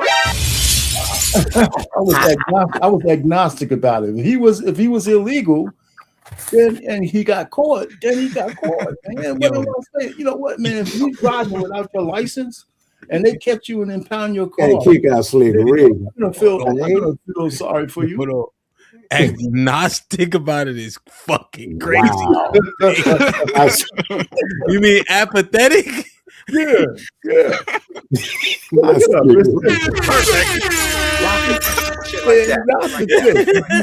at the definition. Oh man. No, Mr. Not Slick Rick, man. You gonna let Slick Rick go, man? Oh man, Mr. Basic agnostic. Romello with the final says Rick Star. We said that 30 years ago. And then he talking to you, Rockstar. Damn. So okay. Damn. So where? Okay. So let's say I need next steps. What would y'all recommend for me with this ICE shit and what black people should do and all this stuff? What y'all think? Want me to go first, or you want to go around somewhere? Yeah, let us know who to go. Yeah, the elder go first. Go ahead, Mr. Payne. Yeah, I think that all of our problems will go away if the governors and the mayors in the blue states and sanctuary cities would allow ICE to collaborate with local law enforcement to respect the detainers to get the bad, the worst of the worst out, and they wouldn't have to flood the cities with ICE agents. It would be safe. The citizens would be safe. The worst of the worst would not be put back out on the street to prey on the citizens, but in the black communities, by the way. And and I think it will be a lot more calm, because we know where the bad guys are. They're hiding in the sanctuary city. So that's it. That's my one simple solution. So for me, though, what do you recommend for me to do? Like, let's say they start protesting out here in Texas. Because they have a red governor. No, the police. Well, no, okay. What was the question then, brother? Say that again. Me, Mr. Payne. I'm looking for next steps. Me. What do you? Support what's going on in terms of getting illegals out. That's what you need to do. If you're a regular citizen, you don't have to be on the street. Just mind your business and let law enforcement do what they have to do. Okay. That's the So next step. if they come get Pedro from next door, I just Okay, how much? It depends on how much you love Pedro. You know, if you don't, I mean, hey Pedro, I love you, brother, but you out of compliance. I can't do nothing for you. Hey, listen, we all have friends from the neighborhood that we can't do nothing for. Hey, man, you know, man, I can't do nothing for you. I'm about to move back home, Mr. Payne. So, Bruce, what you think, man? What's your advice to the brothers like myself, man? Honestly, I think sometimes when people talk about what can we do, we kind of think we got to do some sort of grand gesture and things like that. And really, all it's about is staying aware and at least highlighting it when it happens. Right? Things is and it's honestly it's the same things we should be doing regardless, right? If it's an injustice, we speak about it, right? If we clearly see there's a lack of training there, you say something about it. In your hypothetical, when you're seeing Pedro, right, unfortunately getting marched out or whatever, guess what, Hamp? Legally, ICE is supposed to do there. You know when you can step in though, if they're pistol whipping Pedro, right? Then you got to let your conscience speak, right? But you can record it. You can make sure they do it properly. You can make sure these guys, Devin said this, legality, right? Have a warrant, follow the law, due process. These are the things we as citizens can be doing, right? And hopefully not having to feel like we got to go and escalate and go out into the streets. But if you feel like you got to go out to the streets, you do that too. You just make sure you do that peacefully. Okay. Yeah, but I done this maybe like 4 or 5 times. Like in DC, especially only once out here. There was like a little black boy. He was like on his bike, you know, and it was like several cops, kind of like where you going, you know. And so I parked at the CVS. I announced myself, pulled over to say, "What, you straight?" You know, what's going on? You know, and it wasn't really much. The cops was nice to me too. Like I wasn't being abrasive, you know, but I think presence kind of matters, you know, in that way. That's all it takes. Yeah, and I don't Sometimes know you what know was it's just going the on. little things that Yeah. de-escalate. That could just de-escalate. They could have been trying to help him, but it just looked kind of because it's like so many at times, you know. Yeah. So I was real subtle with it, you know. But just because it just looked odd, you know, and then you feel bad or you feel like, you know, you feel a certain way if you drive off and then it escalates to a point to where you could have maybe helped, you know. So okay, yeah, I can accept that for sure. What you think, Devin? I think it's kind of just. I think you could definitely tie those 2 points that were said earlier. Is like one, obey the law and support the law, but also like do the right thing. Like if you're in opposition, like I think that's the one key part. Is like I 100% people's right to protest. I feel you should a voice if you feel like something's being wrong, and you should stand up for your right to do that. I just think there's certain ways to do it, and I think you tie that in with the local support to where, hey, if you're there in support with ICE, you can monitor who are these bad actors who are taking, you know, maybe antagonizing the protesters to try to get them like just stuff like that. Like not even trying to say anybody's right or wrong on either side, but if you're doing those things and taking those steps and actually trying to bring things together, you're gonna have less of those deaths, less of the chaos going on. And if you as an individual just talk to your representatives, your local representatives, talk to your congressman, like do the right thing. If you want to change something, don't put yourself in a situation that ultimately nobody's going to sit there, nobody's getting slaughtered, nobody's dying, nobody's losing their right that has the right. So Yeah, no, 100%. I just look at this, Devin. You know, well, let me ask Rockstar. What you think, Rockstar? What's your recommendations? Yeah, man, I need to. I mean, I think you know, the city, both city and states, they need to work hand in hand with the government to uphold the law. You know what I'm saying? I think the Minnesota state and local governments is doing a bad job letting them do their job. I think if they assist them instead of giving them so much pushback, I can safely say that it would minimize the it will minimize the unneeded killings, unlawful killings. You know what I'm saying? Also, I think ICE needs more competent agents. It takes longer for a barber to be a barber than an ICE agent to be a damn agent. That's a damn problem. That is a serious problem. We giving people guns. Also, I think they both need to obey the law. I mean, the purpose of this is originally a republic, which means that we are supposed to be treated equal and we supposed to obey the law equally. And I mean, come on, man, let's be real. Majority of these ICE agents ain't shooting nobody in the head.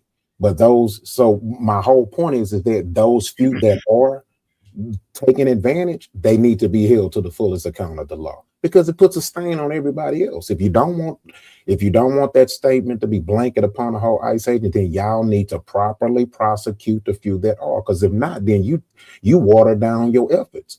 How can I trust you if you defending the people that are breaking the law that's supposed to be upholding the law? And as far as the immigrants, look here, if I get a ticket and I don't pay for it, my ass going to jail. So guess what? If your ass here illegally, take their ass to jail. Okay. Yeah, no, I get it, man. I just wonder, I guess, is this a time for Black people to be uncomfortable? Yes, we should have never stopped being uncomfortable. That's the problem. Well, this my soliloquy right now, so let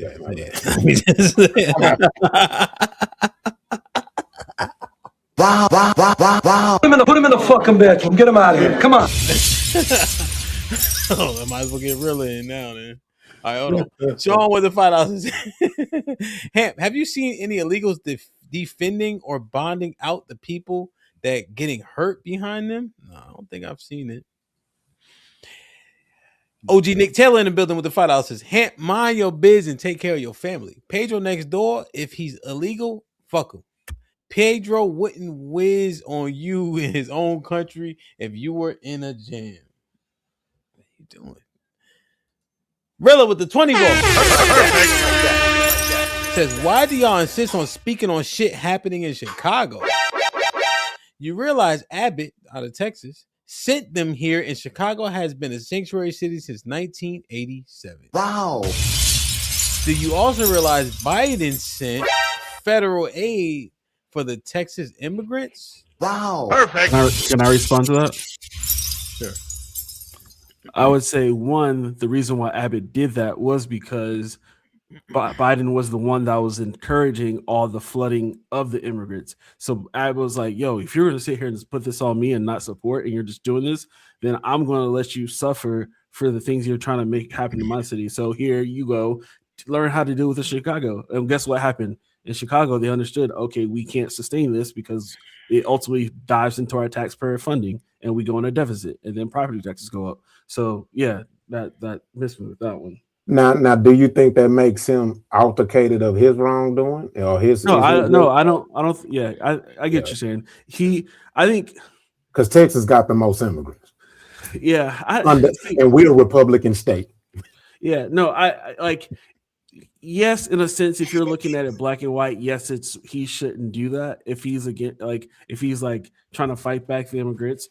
But at the same time, it's like, if you're flooding me and you're like breaking my back trying to get something done, but you're not supporting the efforts and you're actually encouraging it, I think it's more of like, okay, you want me to go out there and pick up the poop every day.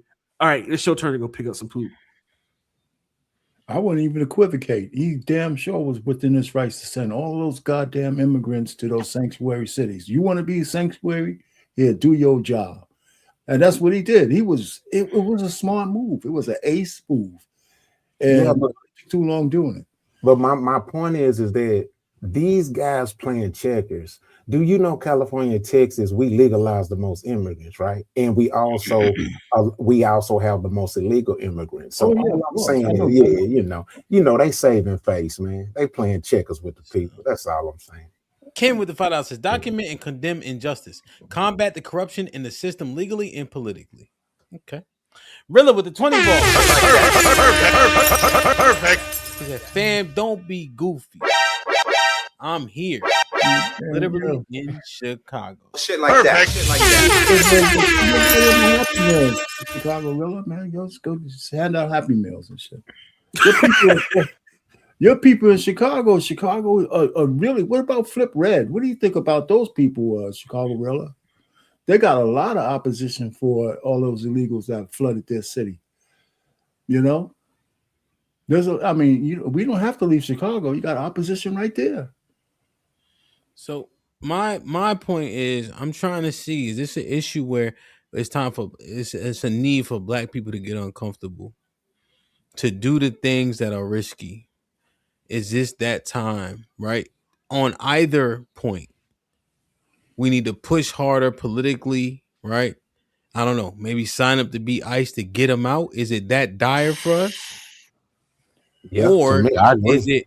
is it dire to say, hey, listen, if they attack the illegal immigrants without due process and just doing as they want, as they will, is it time for black people to say something before that trickle down hits us right in the face? It's already hit us in the face. Yeah, We argue about due we process. stunk to the ground. The number one thing we shouldn't do is start marching for illegal aliens. Facts. That's the one thing we should not do. It's not our fight to do that, man. It's crazy. Because they don't care about us. Nobody cares about us. And I'm tired of it. We don't care about ourselves enough. I ain't marching for their asses. Overall, I'm tired of people using the black plight as extra movements to all these other social justice things. I'm like, stop equivocating. Whatever social justice movement you have, it's saying, oh, this is just like black people, just like no, like it's irritating. Thanks to that second remix of the civil rights movement, that hurt us more than it helped. So a lot of people got big issues with, again, the lack of due process, the lack of following the Constitution. We have to remember that even a conservative justice with the majority opinion in the Supreme Court, the Constitution, when it says all humans due process in the country, it's all humans, not just citizens, right? All humans on American soil is afforded due process and all the legalities afforded here on American soil. And so you're going to see that's what people are pissed off about. Because when they were just rounding up originally at the beginning criminals, no, you didn't see people protesting HAMP. People were maybe whining about it on social media, but people whine about shit on social media all the time. You know what I mean? But now you're seeing, oh, wait, you guys ain't rounding up criminals anymore. You rounding up grandmas. You rounding up kids. You got to go to Home Depots now to get these people. You got to go to meat processing facilities to get these people. You got to come to the workplace where these guys are working, harder than the white native born people. But that still doesn't negate. No, hold on. Right? You got to do all of this, and then you still got to acknowledge, damn, man, all of these white people keep hiring illegal migrants, but we never really throw them in jail. We keep talking about all this law and order stuff, but we never look at the supply side, only the demand. We never look at the guy who goes, well, I'm hiring all these illegal immigrants because I don't feel like paying HAMP $20 to work the field. I don't feel like paying Devin 20 plus healthcare insurance. And guess what? Even when you kick out the illegals, I'm still not going to, because here's the part, HAMP, that only I've mentioned that none of the other panelists have mentioned up here. We're not going to worry about human beings replacing us anymore. We're going to get replaced by people who don't need a smoke break, by entities that don't need a water break. They don't need to go to sleep. So keep thinking none of this shit is your problem. Like me. Sean with the $2 says due process is not for non-citizens. Stop lying. It's for everybody. Rilla with the $5 says, I just wanted to contribute to Big Chug's fun, HAMP. Love you, man. Love you too, Rilla. Always, man. I appreciate the support from day one, man. Chug, you can see him, right? Can y'all see him back there? Yeah. He sleep, man. I had to get a blood test on this Negro though. He came out looking like Tarus. I said, "Hold on, now. Boy, light as hell, man." You can't see him. Hold on, look at him. But we got the same face, same body, and everything. It's funny that we. Here's my thing for him. Listen, man. Problem with Flip Red is they got those two hyenas running that shit. They need a man in there to hook them up. And they should be finding a red candidate. That's not my problem either. But they're talking about flipping them. So they should find a red candidate. And the other thing for what Taru said, there's no fucking illegal alien who had more due process than Debrego Garcia, whatever his name is. He got millions and millions of dollars of due process.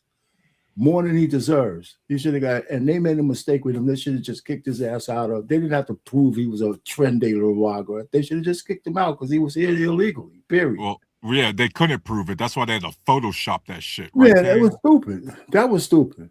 That's not Garcia's fault. That's the federal government's fault. That's what I'm saying. That was stupid. Okay, we can't even agree with you. You're no, bro. You over here talking about because you're talking about no. Let's clear this up. You're talking about they should have just kicked him out and been done with it. They had no legal right to kick him out. He was illegal, man. He was here illegally. No, he was under the process. Oh, here we go. Based on a crime. Here we go. That's why he's here still. That's why he's still here. Yeah, that's why he can't get kicked out. They went about it the wrong way.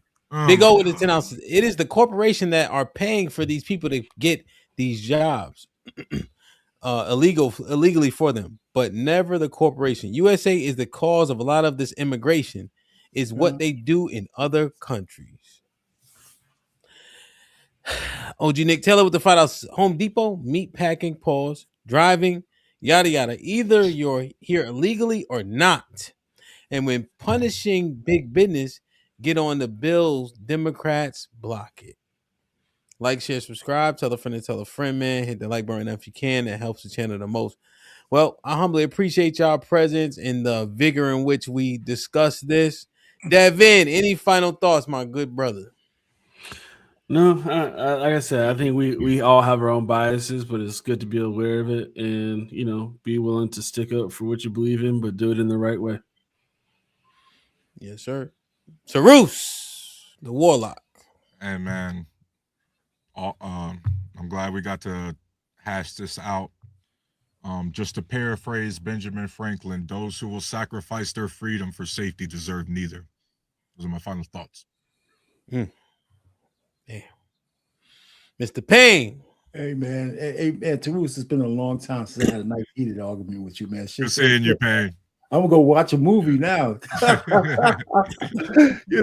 man, and Rockstar, man. I think we've been up together, man. And good conversation, man. There's a couple of things you said I agree with 100%. So hey, thanks a lot, Hamp. Let me always. You already know. Hey, Mr. Payne, go watch The Rip if you get a chance. Oh, I did watch it. I finished it. You watched it? I liked it. It kind of ended a little corny, but it was pretty good. Yeah, it was actually. It did end kind of corny. Yeah, like who? Well, I don't want to ruin it for people, but some of the I'm like, why is he by himself? Like at the end, when they was going at it, I'm like, that don't make sense. But nah, yeah, man. Rockstar, what you think? Yeah, man.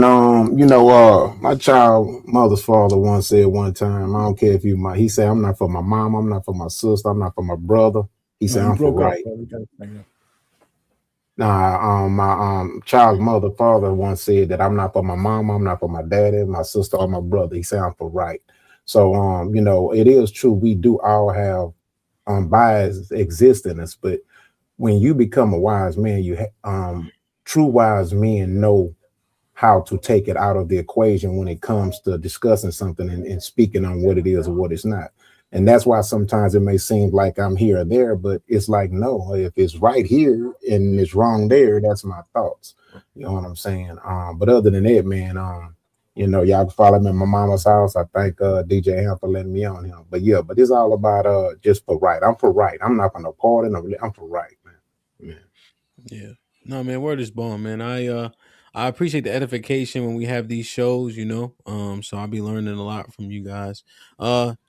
Things get real fast. So I would push people to control the controllables, You know, if you do vote, I think local really matters. Being a part of the school board, showing up at your kid's school, making sure everything's a copacetic in those facets.